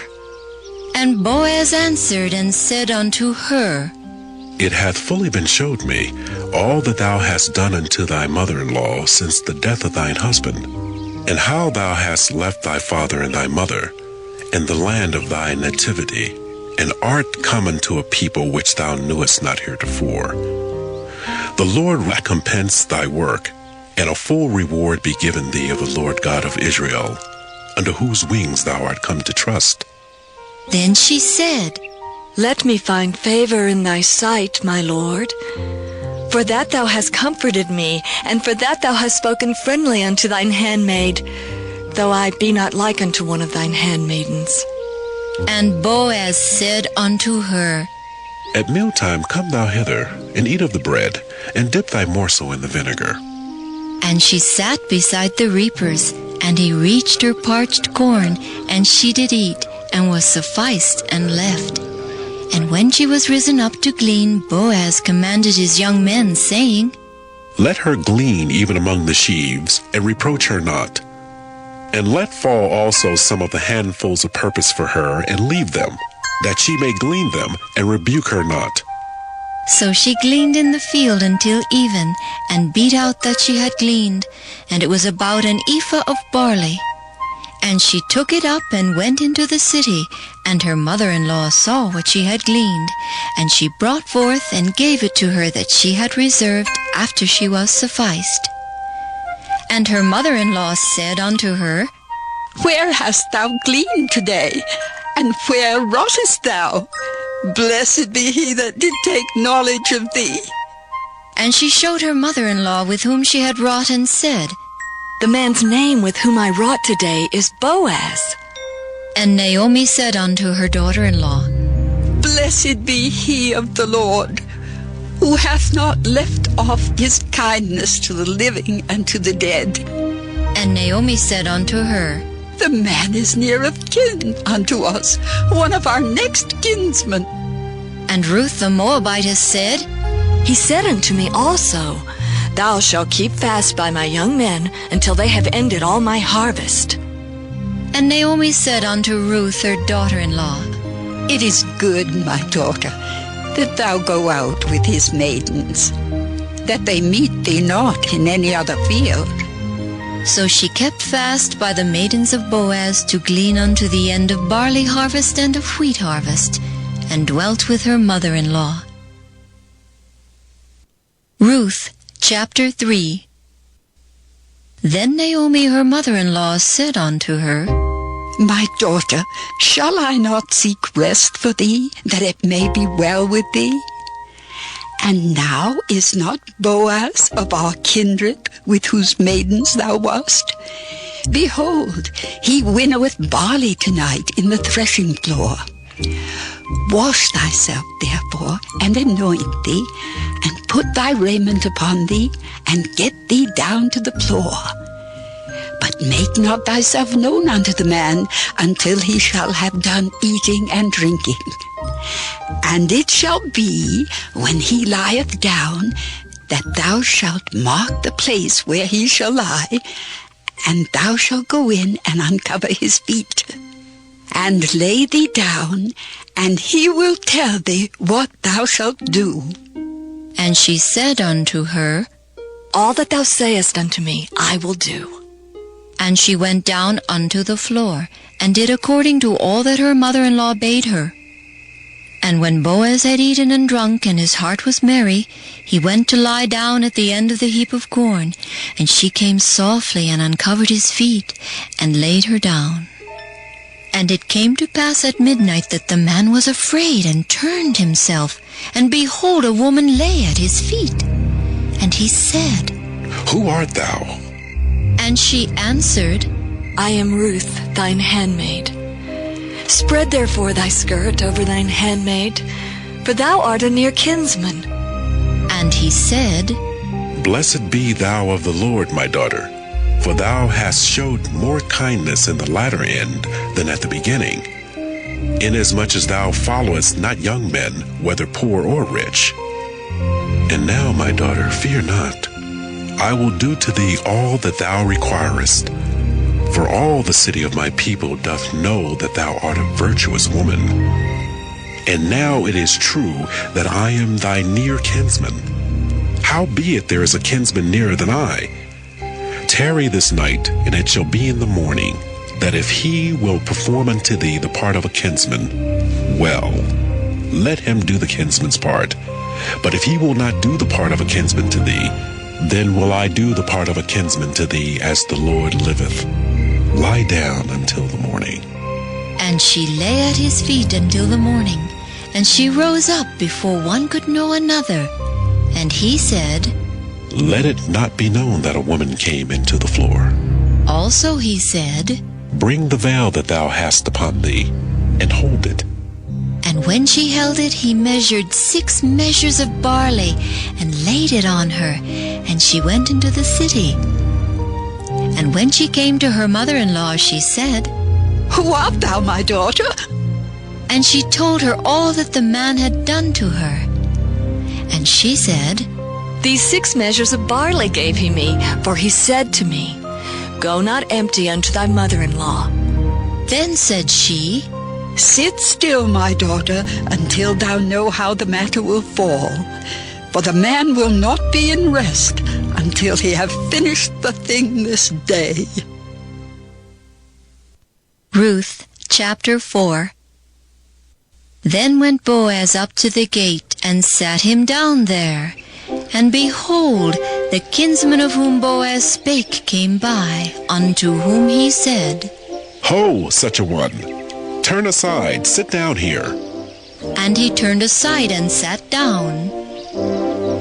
And he took 10 men of the elders of the city, and said, Sit ye down here. And they sat down. And he said unto the kinsman, Naomi, that is come again out of the country of Moab, selleth a parcel of land, which was our brother Elimelech's. And I thought to advertise thee, saying, Buy it, before the inhabitants, and before the elders of my people. If thou wilt redeem it, redeem it. But if thou wilt not redeem it, then tell me, that I may know. For there is none to redeem it beside thee, and I am after thee. And he said, I will redeem it. Then said Boaz, What day thou buyest the field of the hand of Naomi, thou must buy it also of Ruth, the Moabitess, the wife of the dead, to raise up the name of the dead upon his inheritance. And the kinsman said, I cannot redeem it for myself, lest I mar my own inheritance. Redeem thou my right to thyself, for I cannot redeem it.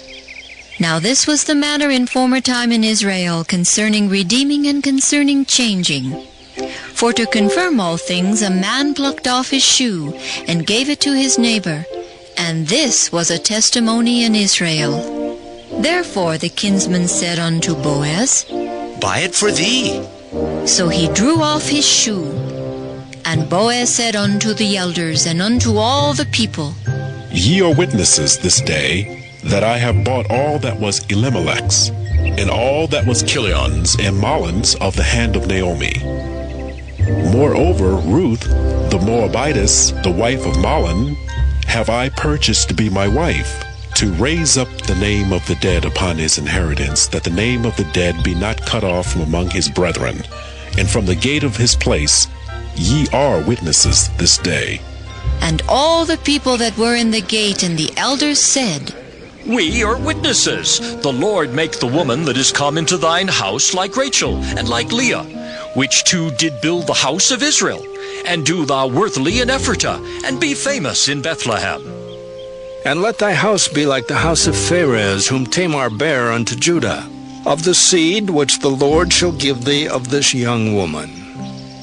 So Boaz took Ruth, and she was his wife. And when he went in unto her, the Lord gave her conception, and she bare a son. And the women said unto Naomi, Blessed be the Lord, which hath not left thee this day without a kinsman, that his name may be famous in Israel. And he shall be unto thee a restorer of thy life, and a nourisher of thine old age. For thy daughter-in-law, which loveth thee, which is better to thee than 7 sons, hath borne him. And Naomi took the child and laid it in her bosom, and became nurse unto it. And the women her neighbors gave it a name, saying, There is a son born to Naomi. And they called his name Obed. He is the father of Jesse, the father of David. Now these are the generations of Phares.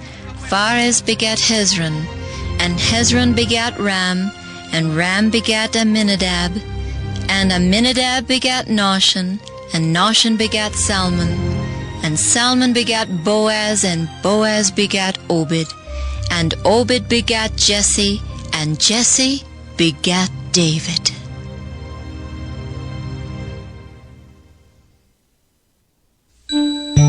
First Samuel, chapter 1. Now there was a certain man of Ramathaim Zophim of Mount Ephraim, and his name was Elkanah, the son of Jeroham, the son of Elihu, the son of Tohu, the son of Zuph, an Ephrathite. And he had 2 wives. The name of the one was Hannah, and the name of the other Peninnah. And Peninnah had children, but Hannah had no children.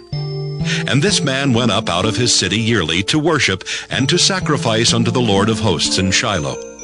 And the 2 sons of Eli, Hophni and Phinehas, the priests of the Lord, were there. And when the time was that Elkanah offered, he gave to Peninnah his wife, and to all her sons and her daughters, portions. But unto Hannah he gave a worthy portion, for he loved Hannah, but the Lord had shut up her womb. And her adversary also provoked her sore, for to make her fret, because the Lord had shut up her womb. And as he did so year by year, when she went up to the house of the Lord, so she provoked her. Therefore she wept, and did not eat. Then said Elkanah her husband to her, Hannah, why weepest thou? And why eatest thou not? And why is thy heart grieved? Am not I better to thee than 10 sons? So Hannah rose up after they had eaten in Shiloh, and after they had drunk. Now Eli the priest sat upon a seat by a post of the temple of the Lord. And she was in bitterness of soul, and prayed unto the Lord, and wept sore. And she vowed a vow, and said, O Lord of hosts, if thou wilt indeed look on the affliction of thine handmaid, and remember me, and not forget thine handmaid, but will give unto thine handmaid a man-child, then I will give him unto the Lord all the days of his life, and there shall no razor come upon his head. And it came to pass, as she continued praying before the Lord, that Eli marked her mouth. Now Hannah, she spake in her heart. Only her lips moved, but her voice was not heard. Therefore Eli thought she had been drunken. And Eli said unto her, How long wilt thou be drunken? Put away thy wine from thee. And Hannah answered and said, No, my Lord, I am a woman of a sorrowful spirit. I have drunk neither wine nor strong drink, but have poured out my soul before the Lord.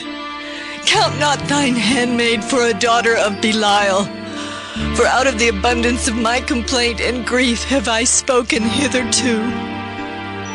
Then Eli answered and said, Go in peace, and the God of Israel grant thee thy petition that thou hast asked of him. And she said, Let thine handmaid find grace in thy sight. So the woman went her way and did eat, and her countenance was no more sad. And they rose up in the morning early and worshipped before the Lord, and returned and came to their house to Ramah. And Elkanah knew Hannah his wife, and the Lord remembered her. Wherefore it came to pass, when the time was come about after Hannah had conceived, that she bare a son, and called his name Samuel, saying, Because I have asked him of the Lord. And the man Elkanah and all his house went up to offer unto the Lord the yearly sacrifice and his vow. But Hannah went not up, for she said unto her husband, I will not go up until the child be weaned, and then I will bring him, that he may appear before the Lord, and there abide forever. And Elkanah her husband said unto her, Do what seemeth thee good. Tarry until thou have weaned him. Only the Lord established his word. So the woman abode and gave her son suck until she weaned him. And when she had weaned him, she took him up with her, with 3 bullocks and 1 ephah of flour and a bottle of wine, and brought him unto the house of the Lord in Shiloh, and the child was young. And they slew a bullock and brought the child to Eli. And she said, O my Lord, as thy soul liveth, my Lord, I am the woman that stood by thee here praying unto the Lord. For this child I prayed, and the Lord hath given me my petition which I asked of him. Therefore also I have lent him to the Lord. As long as he liveth, he shall be lent to the Lord. And he worshipped the Lord there. 1 Samuel chapter 2. And Hannah prayed and said, My heart rejoiceth in the Lord. Mine horn is exalted in the Lord. My mouth is enlarged over mine enemies, because I rejoice in thy salvation. There is none holy as the Lord, for there is none beside thee. Neither is there any rock like our God. Talk no more so exceeding proudly. Let not arrogancy come out of your mouth, for the Lord is a God of knowledge, and by him actions are weighed. The bows of the mighty men are broken, and they that stumbled are girded with strength. They that were full have hired out themselves for bread, and they that were hungry ceased, so that the barren hath borne 7, and she that hath many children is waxed feeble. The Lord killeth and maketh alive. He bringeth down to the grave and bringeth up. The Lord maketh poor and maketh rich. He bringeth low and lifteth up. He raiseth up the poor out of the dust, and lifteth up the beggar from the dunghill, to set them among princes, and to make them inherit the throne of glory. For the pillars of the earth are the Lord's, and he hath set the world upon them. He will keep the feet of his saints, and the wicked shall be silent in darkness, for by strength shall no man prevail.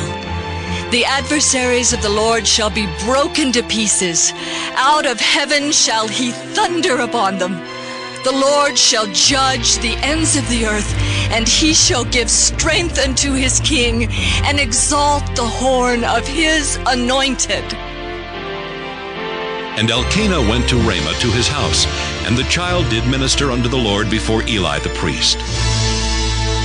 Now the sons of Eli were sons of Belial. They knew not the Lord. And the priest's custom with the people was that when any man offered sacrifice, the priest's servant came while the flesh was in seething, with a flesh hook of 3 teeth in his hand. And he struck it into the pan or kettle or cauldron or pot. All that the flesh hook brought up, the priest took for himself. So they did in Shiloh unto all the Israelites that came thither. Also before they burnt the fat, the priest's servant came and said to the man that sacrificed, Give flesh to roast for the priest, for he will not have sodden flesh of thee, but raw. And if any man said unto him, Let them not fail to burn the fat presently, and then take as much as thy soul desireth. Then he would answer him, Nay, but thou shalt give it me now, and if not, I will take it by force.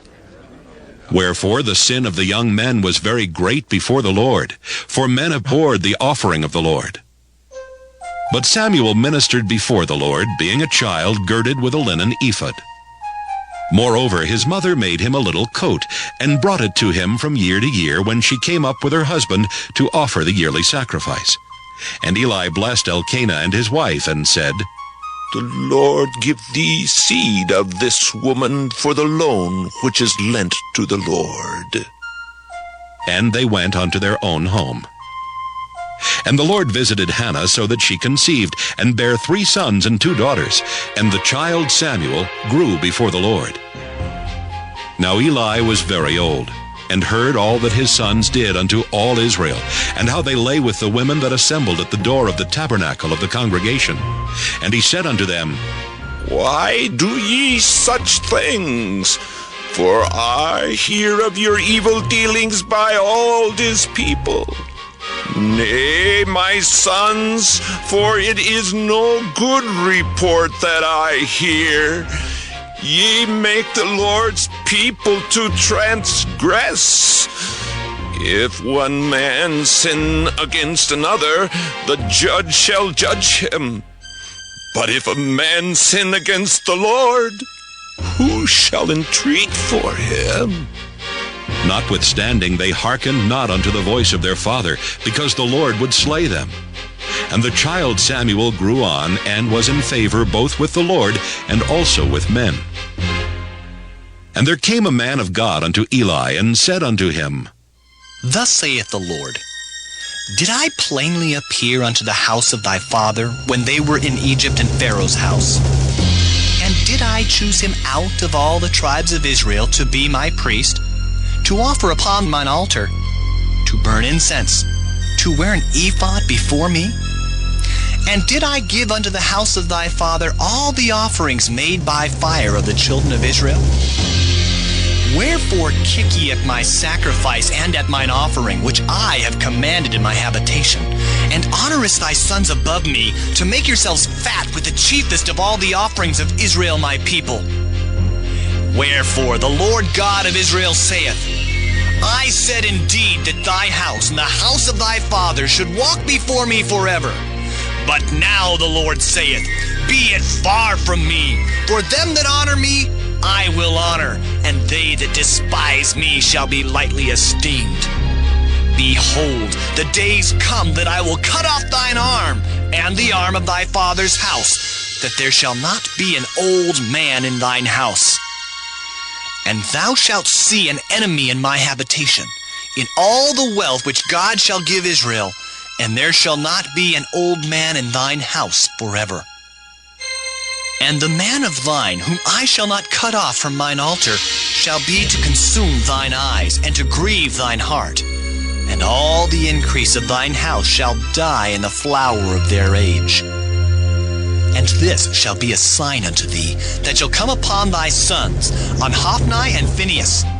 In one day they shall die, both of them.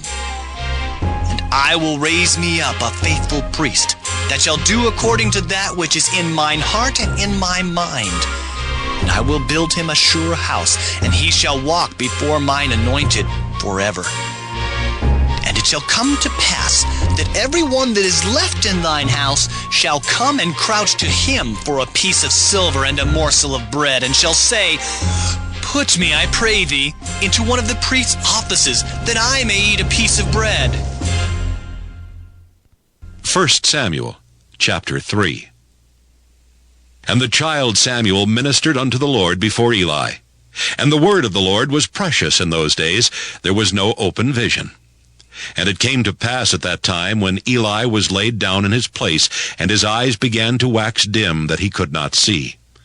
And ere the lamp of God went out in the temple of the Lord, where the ark of God was, and Samuel was laid down to sleep, that the Lord called, Samuel. And he answered, Here am I. And he ran unto Eli and said, Here am I, for thou calledst me. And he said, I called not. Lie down again. And he went and lay down. And the Lord called yet again, Samuel. And Samuel arose and went to Eli and said, Here am I, for thou didst call me. And he answered, I called not, my son. Lie down again. Now Samuel did not yet know the Lord, neither was the word of the Lord yet revealed unto him. And the Lord called Samuel again the third time. And he arose and went to Eli and said, Here am I, for thou didst call me. And Eli perceived that the Lord had called the child.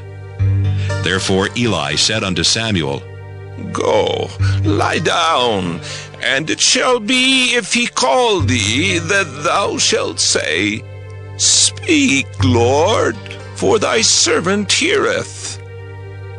So Samuel went and lay down in his place. And the Lord came and stood and called as at other times, Samuel, Samuel. Then Samuel answered, Speak, for thy servant heareth. And the Lord said to Samuel, Behold, I will do a thing in Israel at which both the ears of every one that heareth it shall tingle. In that day I will perform against Eli all things which I have spoken concerning his house. When I begin, I will also make an end. For I have told him that I will judge his house forever for the iniquity which he knoweth, because his sons made themselves vile, and he restrained them not. And therefore I have sworn unto the house of Eli, that the iniquity of Eli's house shall not be purged with sacrifice nor offering forever. And Samuel lay until the morning, and opened the doors of the house of the Lord. And Samuel feared to show Eli the vision. Then Eli called Samuel and said, Samuel, my son. And he answered, Here am I. And he said, What is the thing that the Lord hath said unto thee? I pray thee, hide it not from me.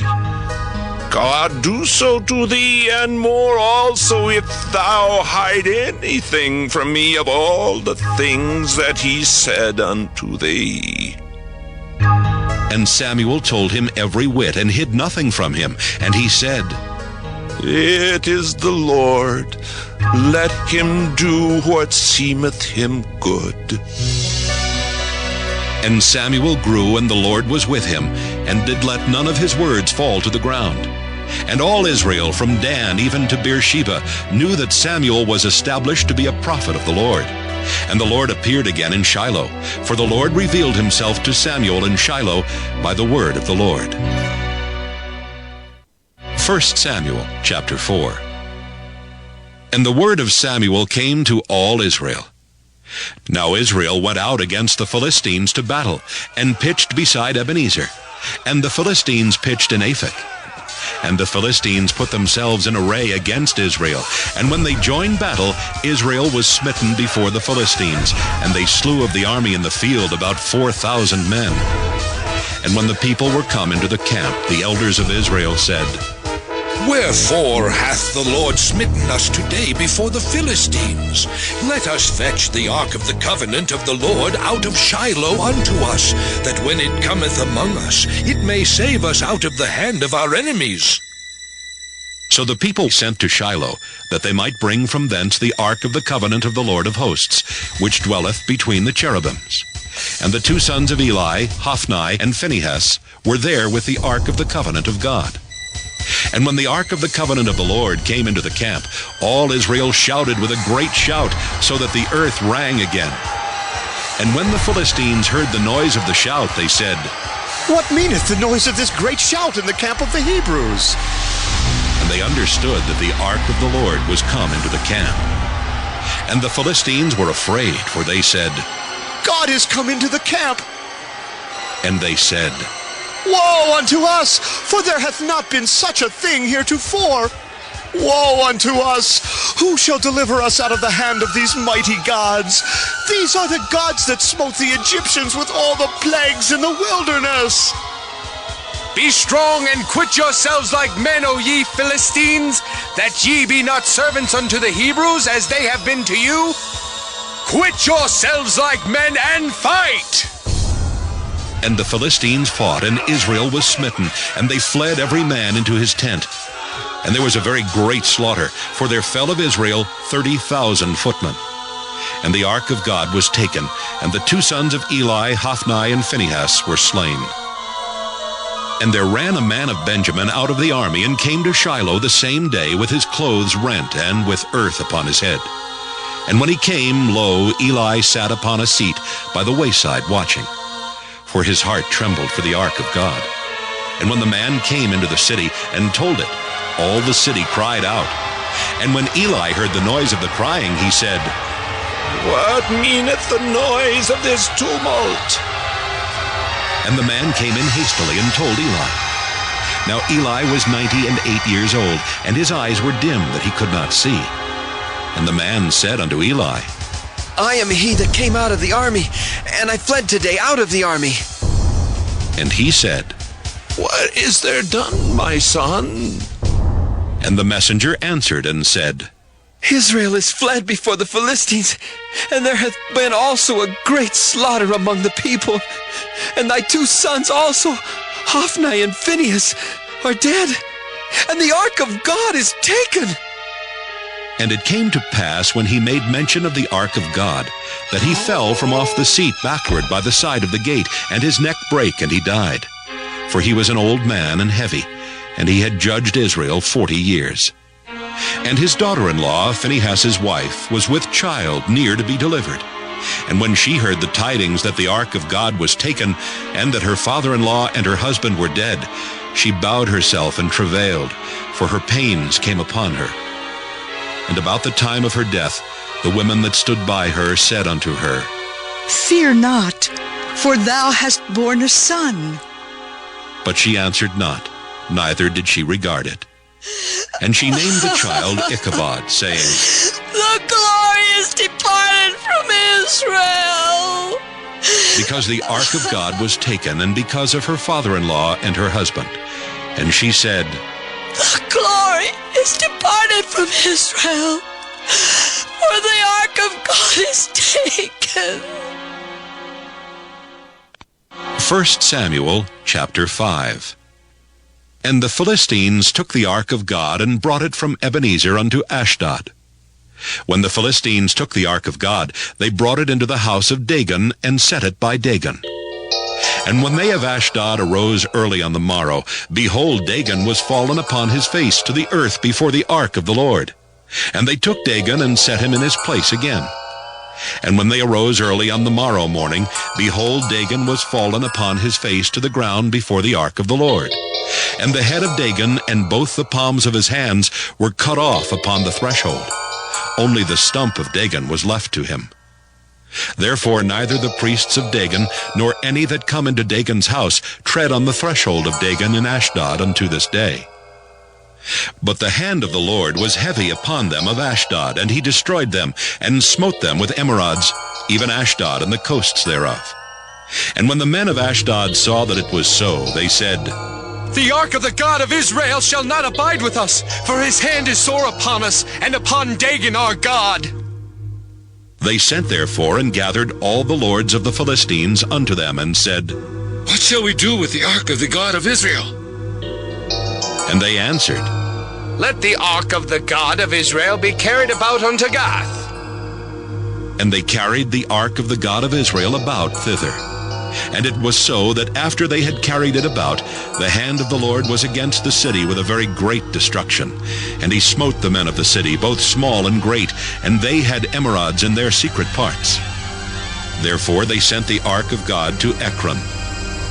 And it came to pass, as the ark of God came to Ekron, that the Ekronites cried out, saying, They have brought about the ark of the God of Israel to us, to slay us and our people. So they sent and gathered together all the lords of the Philistines, and said, Send away the ark of the God of Israel, and let it go again to his own place, that it slay us not and our people. For there was a deadly destruction throughout all the city. The hand of God was very heavy there. And the men that died not were smitten with the emerods, and the cry of the city went up to heaven. 1 Samuel chapter 6. And the ark of the Lord was in the country of the Philistines 7 months. And the Philistines called for the priests and the diviners, saying, What shall we do to the ark of the Lord? Tell us wherewith we shall send it to his place. And they said, If ye send away the ark of the God of Israel, send it not empty, but in any wise return him a trespass offering.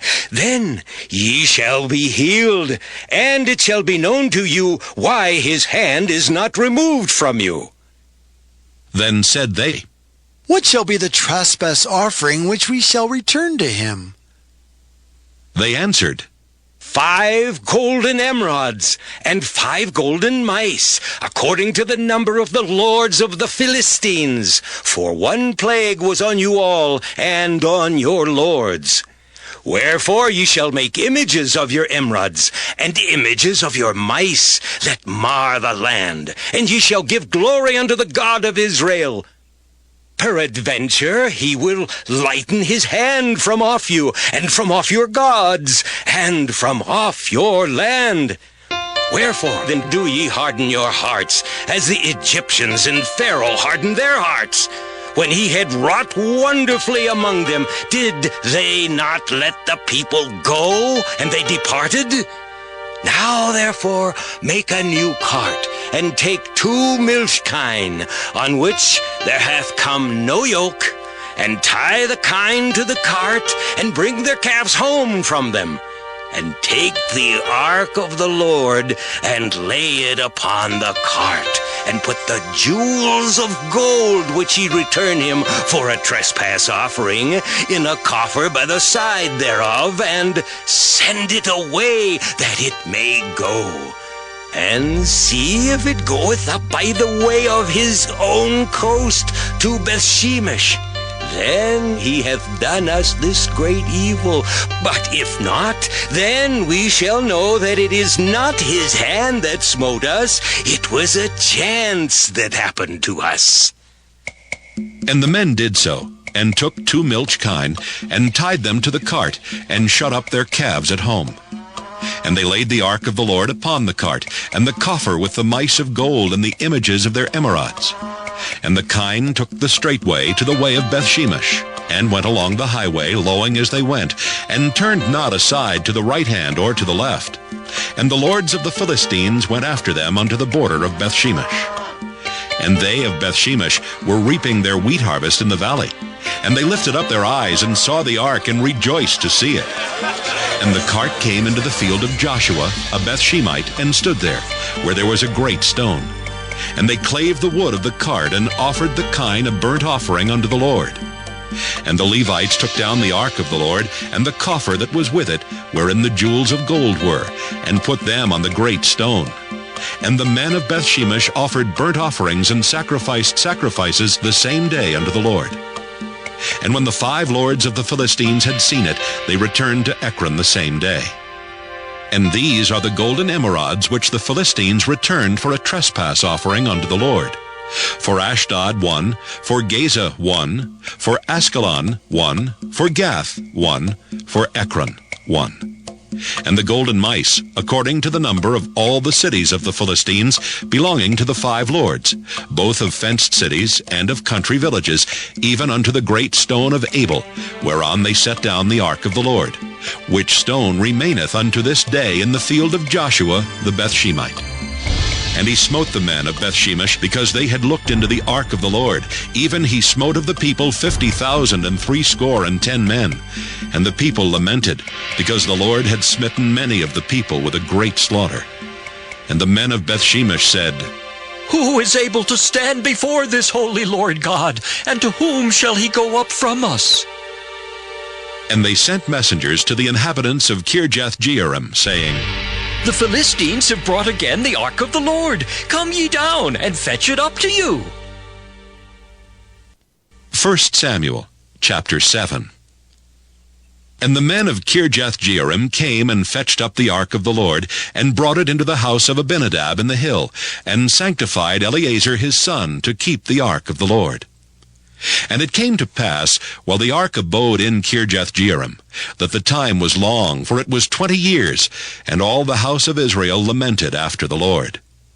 And Samuel spake unto all the house of Israel, saying, If ye do return unto the Lord with all your hearts, then put away the strange gods and Ashtaroth from among you, and prepare your hearts unto the Lord, and serve him only, and he will deliver you out of the hand of the Philistines. Then the children of Israel did put away Baalim and Ashtaroth, and served the Lord only. And Samuel said, Gather all Israel to Mizpah, and I will pray for you unto the Lord. And they gathered together to Mizpah, and drew water, and poured it out before the Lord, and fasted on that day, and said there, We have sinned against the Lord. And Samuel judged the children of Israel in Mizpah. And when the Philistines heard that the children of Israel were gathered together to Mizpah, the lords of the Philistines went up against Israel. And when the children of Israel heard it, they were afraid of the Philistines. And the children of Israel said to Samuel, Cease not to cry unto the Lord our God for us, that he will save us out of the hand of the Philistines. And Samuel took a sucking lamb, and offered it for a burnt offering wholly unto the Lord. And Samuel cried unto the Lord for Israel, and the Lord heard him. And as Samuel was offering up the burnt offering, the Philistines drew near to battle against Israel. But the Lord thundered with a great thunder on that day upon the Philistines, and discomfited them, and they were smitten before Israel. And the men of Israel went out of Mizpah, and pursued the Philistines, and smote them until they came under Bethkar. Then Samuel took a stone, and set it between Mizpah and Shen, and called the name of it Ebenezer, saying, Hitherto hath the Lord helped us. So the Philistines were subdued, and they came no more into the coast of Israel. And the hand of the Lord was against the Philistines all the days of Samuel.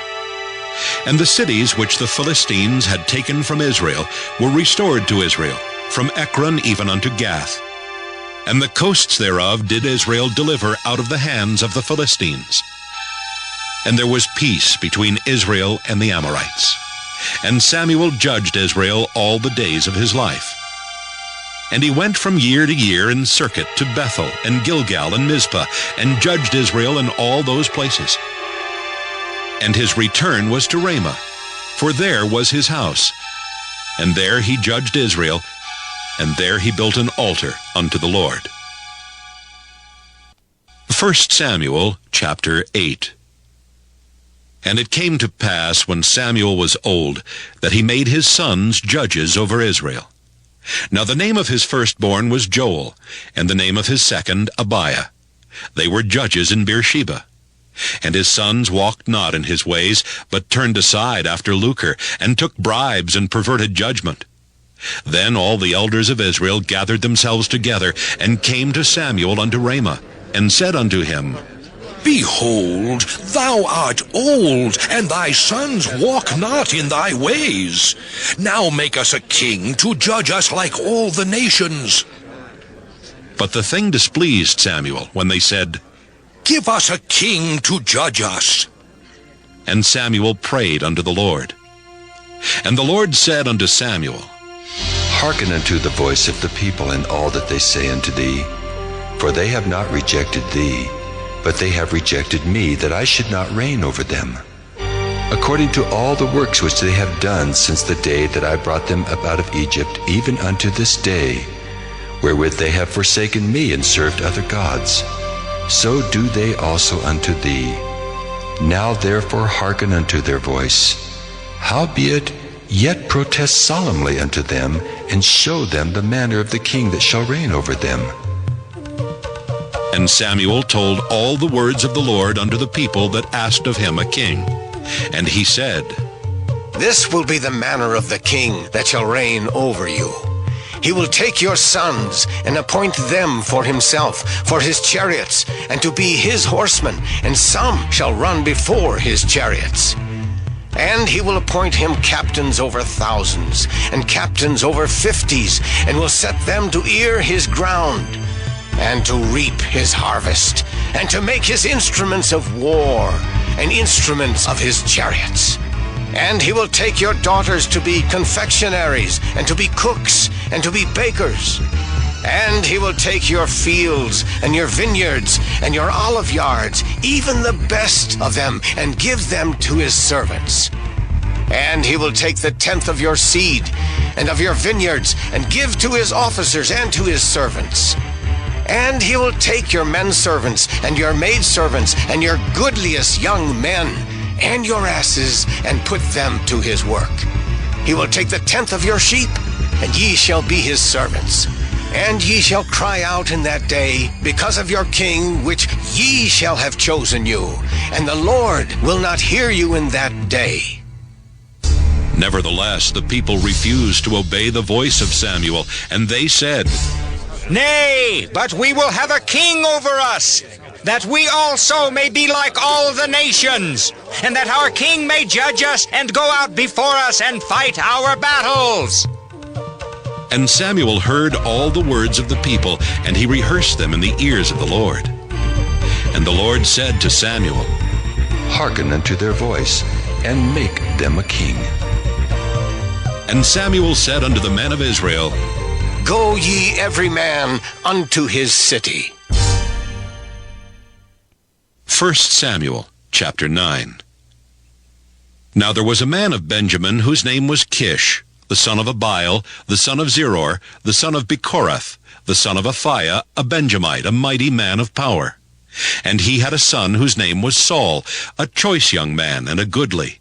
And there was not among the children of Israel a goodlier person than he. From his shoulders and upward he was higher than any of the people. And the asses of Kish Saul's father were lost. And Kish said to Saul his son, Take now one of the servants with thee, and arise, go seek the asses. And he passed through Mount Ephraim, and passed through the land of Shalisha, but they found them not.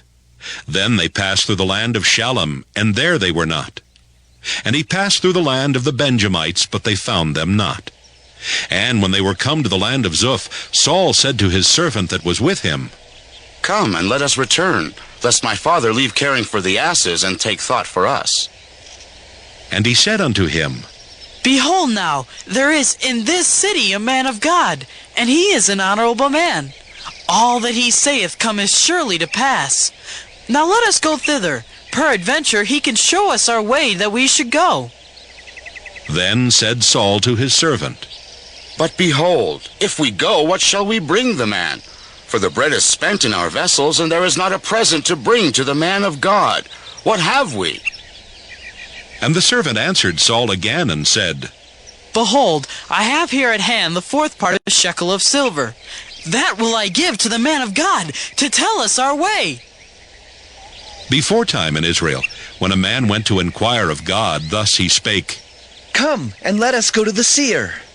For he that is now called a prophet was beforetime called a seer. Then Saul said to his servant, Well said. Come, let us go. So they went unto the city where the man of God was. And as they went up the hill to the city, they found young maidens going out to draw water, and said unto them, Is the seer here? And they answered them and said, He is. Behold, he is before you. Make haste now, for he came today to the city. For there is a sacrifice of the people today in the high place. As soon as ye be come into the city, ye shall straightway find him, before he go up to the high place to eat. For the people will not eat until he come, because he doth bless the sacrifice, and afterwards they eat that be bidden. Now therefore get you up, for about this time ye shall find him. And they went up into the city. And when they were come into the city, behold, Samuel came out against them, for to go up to the high place. Now the Lord had told Samuel in his ear a day before Saul came, saying, Tomorrow about this time I will send thee a man out of the land of Benjamin, and thou shalt anoint him to be captain over my people Israel, that he may save my people out of the hand of the Philistines. For I have looked upon my people, because their cry is come unto me. And when Samuel saw Saul, the Lord said unto him, Behold the man whom I spake to thee of. This same shall reign over my people. Then Saul drew near to Samuel in the gate and said, Tell me, I pray thee, where the seer's house is. And Samuel answered Saul and said, I am the seer. Go up before me unto the high place, for ye shall eat with me today, and tomorrow I will let thee go, and will tell thee all that is in thine heart. And as for thine asses that were lost 3 days ago, set not thy mind on them, for they are found. And on whom is all the desire of Israel? Is it not on thee, and on all thy father's house? And Saul answered and said, Am not I a Benjamite, of the smallest of the tribes of Israel? And my family the least of all the families of the tribe of Benjamin. Wherefore then speakest thou so to me? And Samuel took Saul and his servant, and brought them into the parlor, and made them sit in the chiefest place among them that were bidden, which were about 30 persons. And Samuel said unto the cook, Bring the portion which I gave thee, of which I said unto thee, Set it by thee. And the cook took up the shoulder, and that which was upon it, and set it before Saul. And Samuel said, Behold that which is left. Set it before thee, and eat. For unto this time hath it been kept for thee, since I said, I have invited the people. So Saul did eat with Samuel that day. And when they were come down from the high place into the city, Samuel communed with Saul upon the top of the house. And they arose early, and it came to pass about the spring of the day, that Samuel called Saul to the top of the house, saying, Up, that I may send thee away. And Saul arose, and they went out both of them, he and Samuel, abroad. And as they were going down to the end of the city, Samuel said to Saul, Bid the servant pass on before us. And he passed on. But stand thou still a while, that I may show thee the word of God. 1 Samuel, chapter 10. Then Samuel took a vial of oil and poured it upon his head, and kissed him, and said, Is it not because the Lord hath anointed thee to be captain over his inheritance? When thou art departed from me today, then thou shalt find 2 men by Rachel's sepulchre in the border of Benjamin at Zelzah. And they will say unto thee, The asses which thou wentest to seek are found. And lo, thy father hath left the care of the asses, and sorroweth for you, saying, What shall I do for my son? Then shalt thou go on forward from thence, and thou shalt come to the plain of Tabor. And there shall meet thee 3 men going up to God to Bethel, one carrying 3 kids, and another carrying 3 loaves of bread, and another carrying a bottle of wine. And they will salute thee, and give thee 2 loaves of bread, which thou shalt receive of their hands. After that thou shalt come to the hill of God, where is the garrison of the Philistines. And it shall come to pass, when thou art come thither to the city, that thou shalt meet a company of prophets coming down from the high place with a psaltery and a tabret and a pipe and a harp before them. And they shall prophesy. And the Spirit of the Lord will come upon thee, and thou shalt prophesy with them, and shalt be turned into another man. And let it be, when these signs are come unto thee, that thou do as occasion serve thee, for God is with thee. And thou shalt go down before me to Gilgal, and behold, I will come down unto thee to offer burnt offerings, and to sacrifice sacrifices of peace offerings. 7 days shalt thou tarry, till I come to thee, and show thee what thou shalt do. And it was so that when he had turned his back to go from Samuel, God gave him another heart. And all those signs came to pass that day. And when they came thither to the hill, behold, a company of prophets met him, and the Spirit of God came upon him, and he prophesied among them. And it came to pass, when all that knew him beforetime saw that, behold, he prophesied among the prophets, then the people said to one another, What is this that is come unto the son of Kish? Is Saul also among the prophets? And one of the same place answered and said, But who is their father? Therefore it became a proverb, Is Saul also among the prophets? And when he had made an end of prophesying, he came to the high place.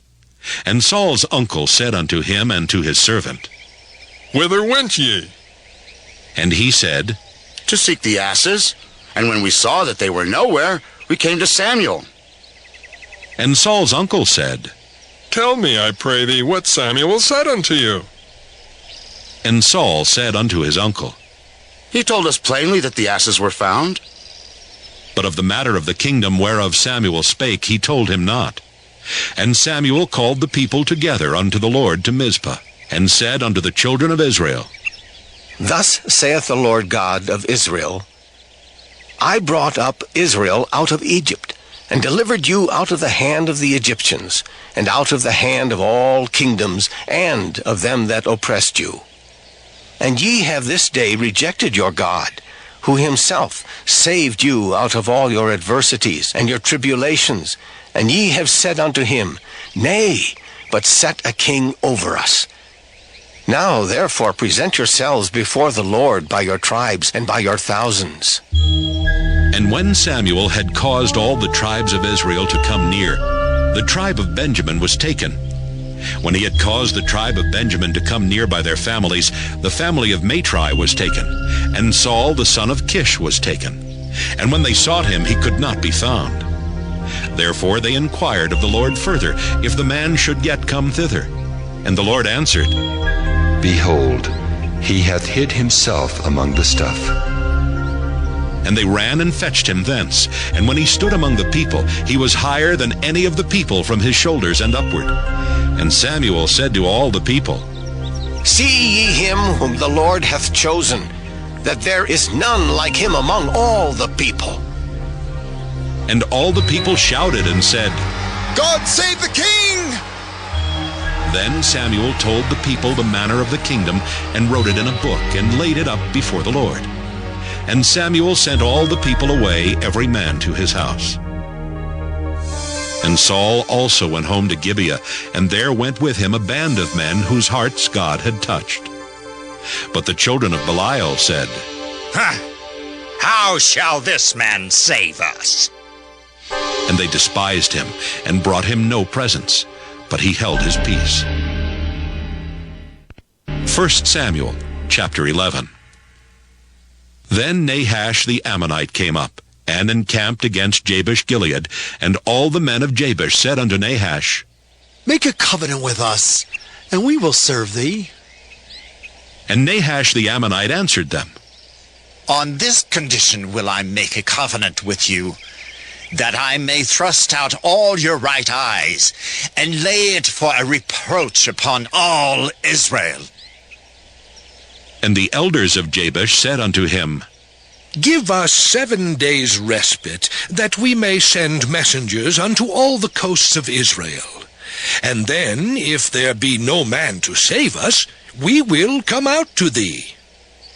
Then came the messengers to Gibeah of Saul, and told the tidings in the ears of the people. And all the people lifted up their voices and wept.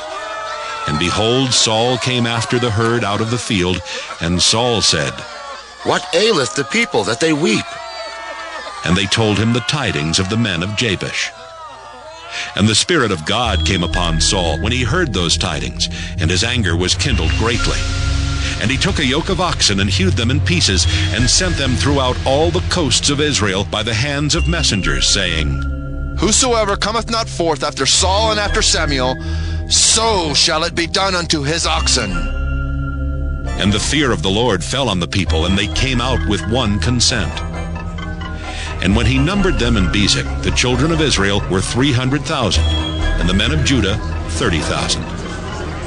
And they said unto the messengers that came, Thus shall ye say unto the men of Jabesh Gilead, Tomorrow by that time the sun be hot, ye shall have help. And the messengers came and showed it to the men of Jabesh, and they were glad. Therefore the men of Jabesh said, Tomorrow we will come out unto you, and ye shall do with us all that seemeth good unto you. And it was so on the morrow that Saul put the people in 3 companies. And they came into the midst of the host in the morning watch, and slew the Ammonites until the heat of the day. And it came to pass that they which remained were scattered, so that 2 of them were not left together. And the people said unto Samuel, Who is he that said, Shall Saul reign over us? Bring the men, that we may put them to death.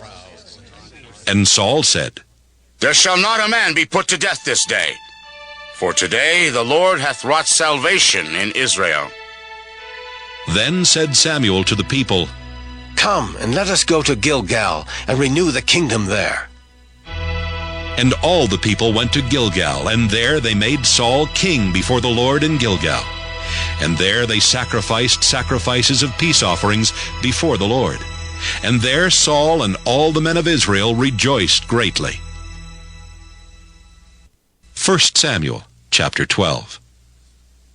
And Samuel said unto all Israel, Behold, I have hearkened unto your voice in all that ye said unto me, and have made a king over you. And now, behold, the king walketh before you, and I am old and gray-headed, and behold, my sons are with you, and I have walked before you from my childhood unto this day. Behold, here I am, witness against me before the Lord, and before his anointed. Whose ox have I taken? Or whose ass have I taken? Or whom have I defrauded? Whom have I oppressed? Or of whose hand have I received any bribe to blind mine eyes therewith? And I will restore it you. And they said, Thou hast not defrauded us, nor oppressed us, neither hast thou taken aught of any man's hand. And he said unto them, The Lord is witness against you, and his anointed is witness this day, that ye have not found aught in my hand. And they answered, He is witness. And Samuel said unto the people, It is the Lord that advanced Moses and Aaron, and that brought your fathers up out of the land of Egypt. Now therefore stand still, that I may reason with you before the Lord of all the righteous acts of the Lord, which he did to you and to your fathers. When Jacob was come into Egypt, and your fathers cried unto the Lord, then the Lord sent Moses and Aaron, which brought forth your fathers out of Egypt, and made them dwell in this place. And when they forgat the Lord their God, he sold them into the hand of Sisera, captain of the host of Hazor, and into the hand of the Philistines, and into the hand of the king of Moab. And they fought against them. And they cried unto the Lord and said, We have sinned, because we have forsaken the Lord, and have served Baalim and Ashtaroth. But now deliver us out of the hand of our enemies, and we will serve thee. And the Lord sent Jerubbaal, and Bedan, and Jephthah, and Samuel, and delivered you out of the hand of your enemies on every side, and ye dwelled safe. And when ye saw that Nahash, the king of the children of Ammon, came against you, ye said unto me, Nay, but a king shall reign over us, when the Lord your God was your king.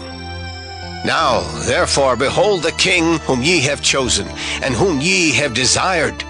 And behold, the Lord hath set a king over you. If ye will fear the Lord, and serve him, and obey his voice, and not rebel against the commandment of the Lord, then shall both ye and also the king that reigneth over you continue following the Lord your God. But if ye will not obey the voice of the Lord, but rebel against the commandment of the Lord, then shall the hand of the Lord be against you, as it was against your fathers. Now, therefore, stand and see this great thing, which the Lord will do before your eyes. Is it not wheat harvest today? I will call unto the Lord, and he shall send thunder and rain, that ye may perceive, and see that your wickedness is great, which ye have done in the sight of the Lord, in asking you a king. So Samuel called unto the Lord, and the Lord sent thunder and rain that day, and all the people greatly feared the Lord and Samuel. And all the people said unto Samuel, Pray for thy servants unto the Lord thy God, that we die not. For we have added unto all our sins this evil, to ask us a king. And Samuel said unto the people, Fear not. Ye have done all this wickedness, yet turn not aside from following the Lord, but serve the Lord with all your heart. And turn ye not aside, for then should ye go after vain things, which cannot profit nor deliver, for they are vain. For the Lord will not forsake his people for his great name's sake, because it hath pleased the Lord to make you his people.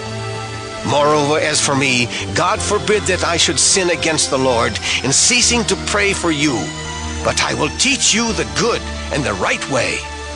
Only fear the Lord, and serve him in truth with all your heart, for consider how great things he hath done for you. But if ye shall still do wickedly, ye shall be consumed, both ye and your king. 1 Samuel chapter 13. Saul reigned 1 year. And when he had reigned 2 years over Israel, Saul chose him 3,000 men of Israel, whereof 2,000 were with Saul in Michmash and in Mount Bethel, and 1,000 were with Jonathan in Gibeah of Benjamin. And the rest of the people he sent every man to his tent. And Jonathan smote the garrison of the Philistines that was in Geba, and the Philistines heard of it. And Saul blew the trumpet throughout all the land, saying, Let the Hebrews hear! And all Israel heard say that Saul had smitten a garrison of the Philistines, and that Israel also was had an abomination with the Philistines. And the people were called together after Saul to Gilgal. And the Philistines gathered themselves together to fight with Israel, 30,000 chariots and 6,000 horsemen, and people as the sand which is on the seashore in multitude. And they came up and pitched in Michmash eastward from Bethaven. When the men of Israel saw that they were in a strait, for the people were distressed, then the people did hide themselves in caves and in thickets, and in rocks, and in high places, and in pits. And some of the Hebrews went over Jordan to the land of Gad and Gilead. As for Saul, he was yet in Gilgal, and all the people followed him trembling. And he tarried 7 days, according to the set time that Samuel had appointed. But Samuel came not to Gilgal, and the people were scattered from him. And Saul said, Bring hither a burnt offering to me, and peace offerings. And he offered the burnt offering. And it came to pass that as soon as he had made an end of offering the burnt offering, behold, Samuel came, and Saul went out to meet him, that he might salute him. And Samuel said, What hast thou done? And Saul said, Because I saw that the people were scattered from me, and that thou camest not within the days appointed, and that the Philistines gathered themselves together at Michmash. Therefore, said I, the Philistines will come down now upon me to Gilgal, and I have not made supplication unto the Lord. I forced myself, therefore, and offered a burnt offering. And Samuel said to Saul, Thou hast done foolishly. Thou hast not kept the commandment of the Lord thy God, which he commanded thee. For now would the Lord have established thy kingdom upon Israel forever. But now thy kingdom shall not continue. The Lord hath sought him a man after his own heart, and the Lord hath commanded him to be captain over his people, because thou hast not kept that which the Lord commanded thee. And Samuel arose and gat him up from Gilgal unto Gibeah of Benjamin. And Saul numbered the people that were present with him, about 600 men. And Saul and Jonathan his son, and the people that were present with them, abode in Gibeah of Benjamin. But the Philistines encamped in Michmash. And the spoilers came out of the camp of the Philistines in 3 companies. 1 company turned unto the way that leadeth to Ophrah, unto the land of Shual. And another company turned the way to Beth-horon. And another company turned to the way of the border that looketh to the valley of Zeboim toward the wilderness. Now there was no smith found throughout all the land of Israel, for the Philistines said, Lest the Hebrews make them swords or spears. But all the Israelites went down to the Philistines to sharpen every man his share, and his coulter, and his axe, and his mattock. Yet they had a file for the mattocks, and for the coulters, and for the forks, and for the axes, and to sharpen the goads. So it came to pass in the day of battle that there was neither sword nor spear found in the hand of any of the people that were with Saul and Jonathan. But with Saul and with Jonathan his son was there found. And the garrison of the Philistines went out to the passage of Michmash. 1 Samuel chapter 14. Now it came to pass upon a day that Jonathan the son of Saul said unto the young man that bare his armor, Come, and let us go over to the Philistines' garrison that is on the other side. But he told not his father. And Saul tarried in the uttermost part of Gibeah under a pomegranate tree, which is in Migron. And the people that were with him were about 600 men. And Ahiah, the son of Ahitub, Ichabod's brother, the son of Phinehas, the son of Eli, the Lord's priest in Shiloh, wearing an ephod. And the people knew not that Jonathan was gone. And between the passages by which Jonathan sought to go over unto the Philistines' garrison, there was a sharp rock on the one side, and a sharp rock on the other side. And the name of one was Bozez, and the name of the other Sina. The forefront of the one was situate northward over against Michmash, and the other southward over against Gibeah.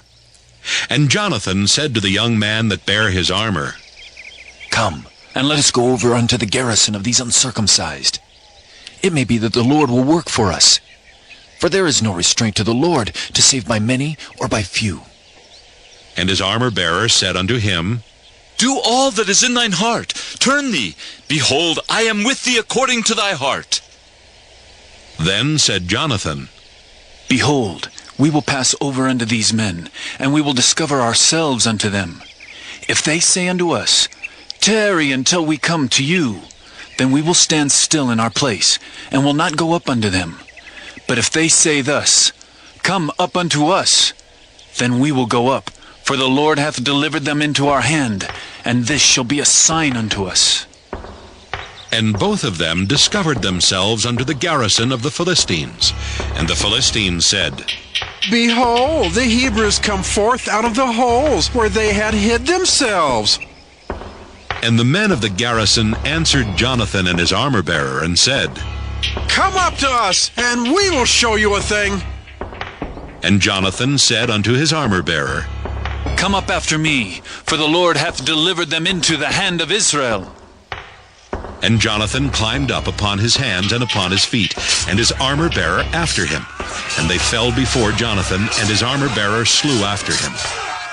And that first slaughter, which Jonathan and his armor-bearer made, was about 20 men, within, as it were, an half acre of land, which a yoke of oxen might plow. And there was trembling in the host in the field and among all the people. The garrison and the spoilers, they also trembled, and the earth quaked, so it was a very great trembling. And the watchmen of Saul and Gibeah of Benjamin looked, and behold, the multitude melted away, and they went on beating down one another. Then said Saul unto the people that were with him, Number now, and see who is gone from us. And when they had numbered, behold, Jonathan and his armor-bearer were not there. And Saul said unto Ahiah, Bring hither the ark of God. For the ark of God was at that time with the children of Israel. And it came to pass, while Saul talked unto the priest, that the noise that was in the host of the Philistines went on and increased. And Saul said unto the priest, Withdraw thine hand. And Saul and all the people that were with him assembled themselves. And they came to the battle. And behold, every man's sword was against his fellow, and there was a very great discomfiture. Moreover, the Hebrews that were with the Philistines before that time, which went up with them into the camp from the country round about, even they also turned to be with the Israelites that were with Saul and Jonathan. Likewise, all the men of Israel which had hid themselves in Mount Ephraim, when they heard that the Philistines fled, even they also followed hard after them in the battle. So the Lord saved Israel that day, and the battle passed over unto Bethaven. And the men of Israel were distressed that day, for Saul had adjured the people, saying, Cursed be the man that eateth any food until evening, that I may be avenged on mine enemies. So none of the people tasted any food. And all they of the land came to a wood, and there was honey upon the ground. And when the people were come into the wood, behold, the honey dropped, but no man put his hand to his mouth, for the people feared the oath. But Jonathan heard not when his father charged the people with the oath. Wherefore he put forth the end of the rod that was in his hand, and dipped it in an honeycomb, and put his hand to his mouth, and his eyes were enlightened. Then answered one of the people, and said, Thy father straitly charged the people with an oath, saying, Cursed be the man that eateth any food this day. And the people were faint. Then said Jonathan, My father hath troubled the land. See, I pray you, how mine eyes have been enlightened, because I tasted a little of this honey. How much more, if haply the people had eaten freely today of the spoil of their enemies which they found? For had there not been now a much greater slaughter among the Philistines? And they smote the Philistines that day from Michmash to Ajalon, and the people were very faint. And the people flew upon the spoil, and took sheep and oxen and calves, and slew them on the ground, and the people did eat them with the blood. Then they told Saul, saying, Behold, the people sin against the Lord, in that they eat with the blood. And he said, Ye have transgressed. Roll a great stone unto me this day. And Saul said, Disperse yourselves among the people, and say unto them, Bring me hither every man his ox, and every man his sheep, and slay them here, and eat, and sin not against the Lord in eating with the blood. And all the people brought every man his ox with him that night, and slew them there. And Saul built an altar unto the Lord. The same was the first altar that he built unto the Lord. And Saul said, Let us go down after the Philistines by night, and spoil them until the morning light, and let us not leave a man of them. And they said, Do whatsoever seemeth good unto thee. Then said the priest, Let us draw near hither unto God. And Saul asked counsel of God. Shall I go down after the Philistines? Wilt thou deliver them into the hand of Israel? But he answered him not that day. And Saul said, Draw ye near hither, all the chief of the people, and know and see wherein this sin hath been this day. For as the Lord liveth, which saveth Israel, though it be in Jonathan my son, he shall surely die. But there was not a man among all the people that answered him. Then said he unto all Israel, Be ye on one side, and I and Jonathan my son will be on the other side. And the people said unto Saul, Do what seemeth good unto thee. Therefore Saul said unto the Lord God of Israel, Give a perfect lot. And Saul and Jonathan were taken, but the people escaped. And Saul said, Cast lots between me and Jonathan my son. And Jonathan was taken. Then Saul said to Jonathan, Tell me what thou hast done. And Jonathan told him and said, I did but taste a little honey with the end of the rod that was in mine hand, and lo, I must die. And Saul answered, God do so, and more also, for thou shalt surely die, Jonathan. And the people said unto Saul, Shall Jonathan die, who hath wrought this great salvation in Israel? God forbid! As the Lord liveth, there shall not one hair of his head fall to the ground, for he hath wrought with God this day. So the people rescued Jonathan, that he died not. Then Saul went up from following the Philistines, and the Philistines went to their own place. So Saul took the kingdom over Israel, and fought against all his enemies on every side, against Moab, and against the children of Ammon, and against Edom, and against the kings of Zobah, and against the Philistines. And whithersoever he turned himself, he vexed them. And he gathered an host, and smote the Amalekites, and delivered Israel out of the hands of them that spoiled them. Now the sons of Saul were Jonathan, and Ishuai, and Malchishua. And the names of his two daughters were these: the name of the firstborn, Merab, and the name of the younger, Michal. And the name of Saul's wife was Ahinoam, the daughter of Ahimaaz. And the name of the captain of his host was Abner, the son of Ner, Saul's uncle. And Kish was the father of Saul, and Ner the father of Abner was the son of Abiel. And there was sore war against the Philistines all the days of Saul. And when Saul saw any strong man or any valiant man, he took him unto him. 1 Samuel chapter 15. Samuel also said unto Saul, The Lord sent me to anoint thee to be king over his people, over Israel. Now therefore hearken thou unto the voice of the words of the Lord. Thus saith the Lord of hosts, I remember that which Amalek did to Israel, how he laid wait for him in the way when he came up from Egypt. Now go and smite Amalek, and utterly destroy all that they have, and spare them not, but slay both man and woman, infant and suckling, ox and sheep, camel and ass. And Saul gathered the people together, and numbered them in Telaim 200,000 footmen, and 10,000 men of Judah. And Saul came to a city of Amalek, and laid wait in the valley. And Saul said unto the Kenites, Go, depart, Get you down from among the Amalekites, lest I destroy you with them. For ye showed kindness to all the children of Israel when they came up out of Egypt. So the Kenites departed from among the Amalekites. And Saul smote the Amalekites from Havilah until thou comest to Shur that is over against Egypt. And he took Agag, the king of the Amalekites, alive, and utterly destroyed all the people with the edge of the sword.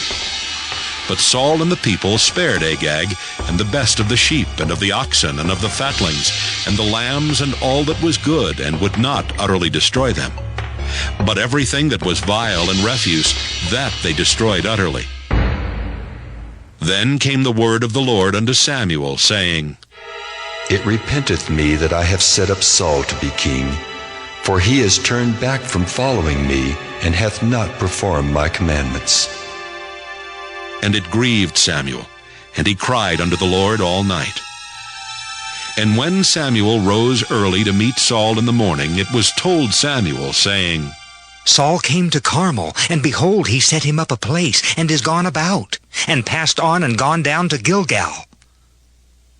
And Samuel came to Saul, and Saul said unto him, Blessed be thou of the Lord. I have performed the commandment of the Lord. And Samuel said, What meaneth then this bleating of the sheep in mine ears, and the lowing of the oxen which I hear? And Saul said, They have brought them from the Amalekites, for the people spared the best of the sheep and of the oxen, to sacrifice unto the Lord thy God, and the rest we have utterly destroyed. Then Samuel said unto Saul, Stay, and I will tell thee what the Lord hath said to me this night. And he said unto him, Say on. And Samuel said, When thou wast little in thine own sight, wast thou not made the head of the tribes of Israel? And the Lord anointed thee king over Israel? And the Lord sent thee on a journey, and said, Go, and utterly destroy the sinners, the Amalekites, and fight against them until they be consumed. Wherefore then didst thou not obey the voice of the Lord, but didst fly upon the spoil, and didst evil in the sight of the Lord? And Saul said unto Samuel, Yea, I have obeyed the voice of the Lord, and have gone the way which the Lord sent me, and have brought Agag the king of Amalek, and have utterly destroyed the Amalekites. But the people took of the spoil sheep and oxen, the chief of the things which should have been utterly destroyed, to sacrifice unto the Lord thy God in Gilgal. And Samuel said, Hath the Lord as great delight in burnt offerings and sacrifices as in obeying the voice of the Lord? Behold, to obey is better than sacrifice, and to hearken than the fat of rams. For rebellion is as the sin of witchcraft, and stubbornness is as iniquity and idolatry.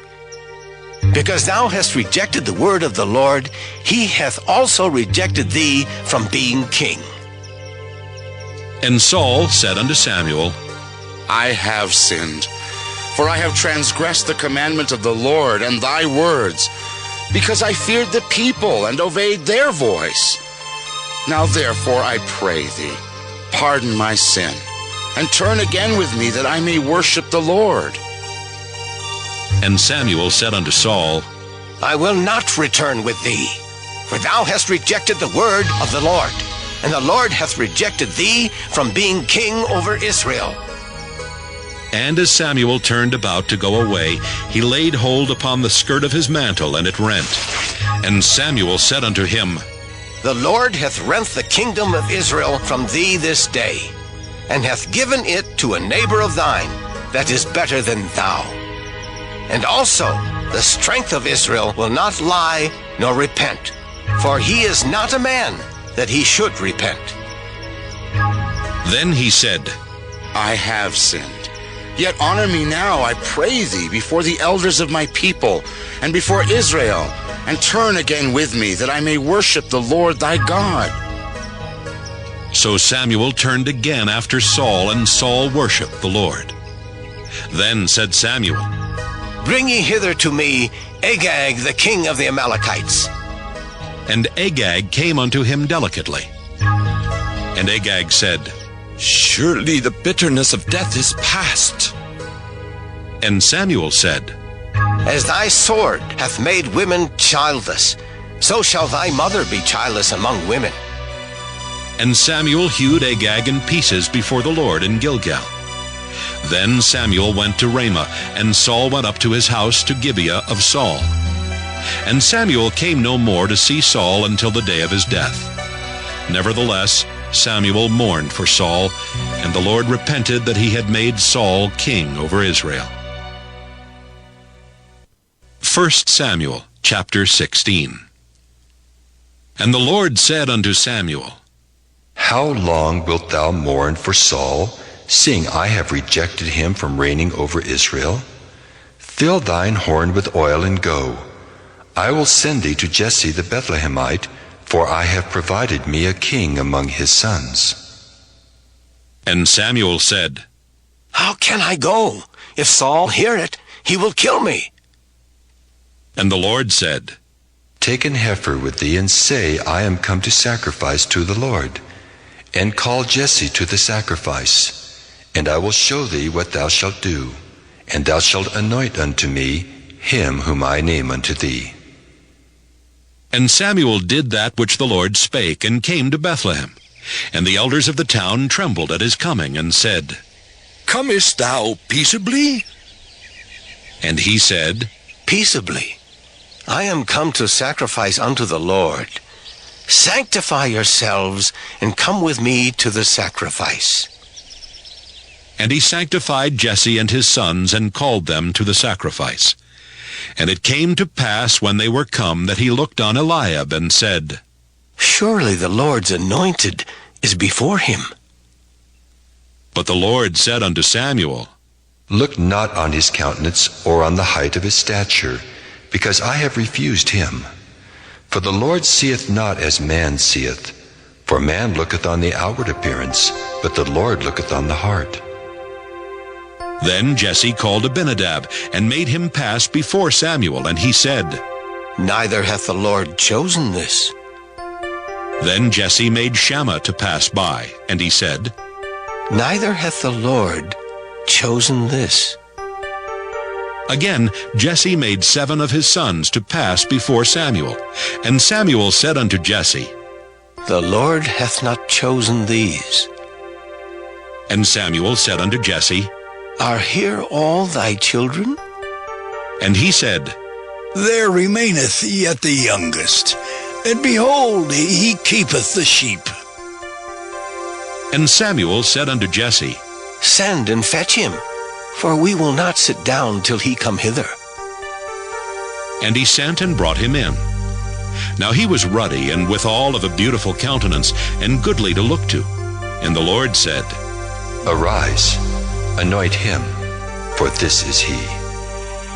Then Samuel took the horn of oil, and anointed him in the midst of his brethren. And the Spirit of the Lord came upon David from that day forward. So Samuel rose up and went to Ramah. But the Spirit of the Lord departed from Saul, and an evil spirit from the Lord troubled him. And Saul's servants said unto him, Behold now, an evil spirit from God troubleth thee. Let our Lord now command thy servants which are before thee to seek out a man who is a cunning player on an harp. And it shall come to pass, when the evil spirit from God is upon thee, that he shall play with his hand, and thou shalt be well. And Saul said unto his servants, Provide me now a man that can play well, and bring him to me. Then answered one of the servants, and said, Behold, I have seen a son of Jesse the Bethlehemite, that is cunning in playing, and a mighty valiant man, and a man of war, and prudent in matters, and a comely person. And the Lord is with him. Wherefore Saul sent messengers unto Jesse, and said, Send me David thy son, which is with the sheep. And Jesse took an ass laden with bread, and a bottle of wine, and a kid, and sent them by David his son unto Saul. And David came to Saul, and stood before him. And he loved him greatly, and he became his armor-bearer. And Saul sent to Jesse, saying, Let David, I pray thee, stand before me, for he hath found favor in my sight. And it came to pass, when the evil spirit from God was upon Saul, that David took an harp and played with his hand. So Saul was refreshed and was well, and the evil spirit departed from him. 1 Samuel chapter 17. Now the Philistines gathered together their armies to battle, and were gathered together at Shochoh, which belongeth to Judah, and pitched between Shochoh and Azekah in Ephas-dammim. And Saul and the men of Israel were gathered together, and pitched by the valley of Elah, and set the battle in array against the Philistines. And the Philistines stood on a mountain on the one side, and Israel stood on a mountain on the other side, and there was a valley between them. And there went out a champion out of the camp of the Philistines, named Goliath of Gath, whose height was 6 cubits and a span. And he had an helmet of brass upon his head, and he was armed with a coat of mail, and the weight of the coat was 5,000 shekels of brass. And he had greaves of brass upon his legs, and a target of brass between his shoulders. And the staff of his spear was like a weaver's beam, and his spear's head weighed 600 shekels of iron, and one bearing a shield went before him. And he stood and cried unto the armies of Israel, and said unto them, Why are ye come out to set your battle in array? Am not I a Philistine, and ye servants to Saul? Choose you a man for you, and let him come down to me. If he be able to fight with me and to kill me, then will we be your servants.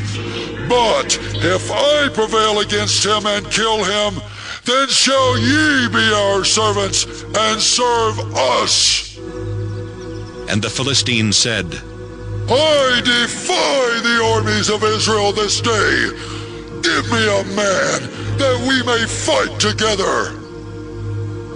When Saul and all Israel heard those words of the Philistine, they were dismayed and greatly afraid. Now David was the son of that Ephrathite of Bethlehem, Judah, whose name was Jesse, and he had 8 sons. And the man went among men for an old man in the days of Saul. And the 3 eldest sons of Jesse went and followed Saul to the battle. And the names of his 3 sons that went to the battle were Eliab, the firstborn, and next unto him Abinadab, and the third Shammah. And David was the youngest, and the 3 eldest followed Saul. But David went and returned from Saul to feed his father's sheep at Bethlehem. And the Philistine drew near morning and evening, and presented himself 40 days. And Jesse said unto David his son, Take now for thy brethren an ephah of this parched corn, and these 10 loaves, and run to the camp to thy brethren. And carry these 10 cheeses unto the captain of their 1,000. And look how thy brethren fare, and take their pledge. Now Saul and they and all the men of Israel were in the valley of Elah, fighting with the Philistines. And David rose up early in the morning, and left the sheep with a keeper, and took and went as Jesse had commanded him. And he came to the trench as the host was going forth to the fight, and shouted for the battle. For Israel and the Philistines had put the battle in array, army against army.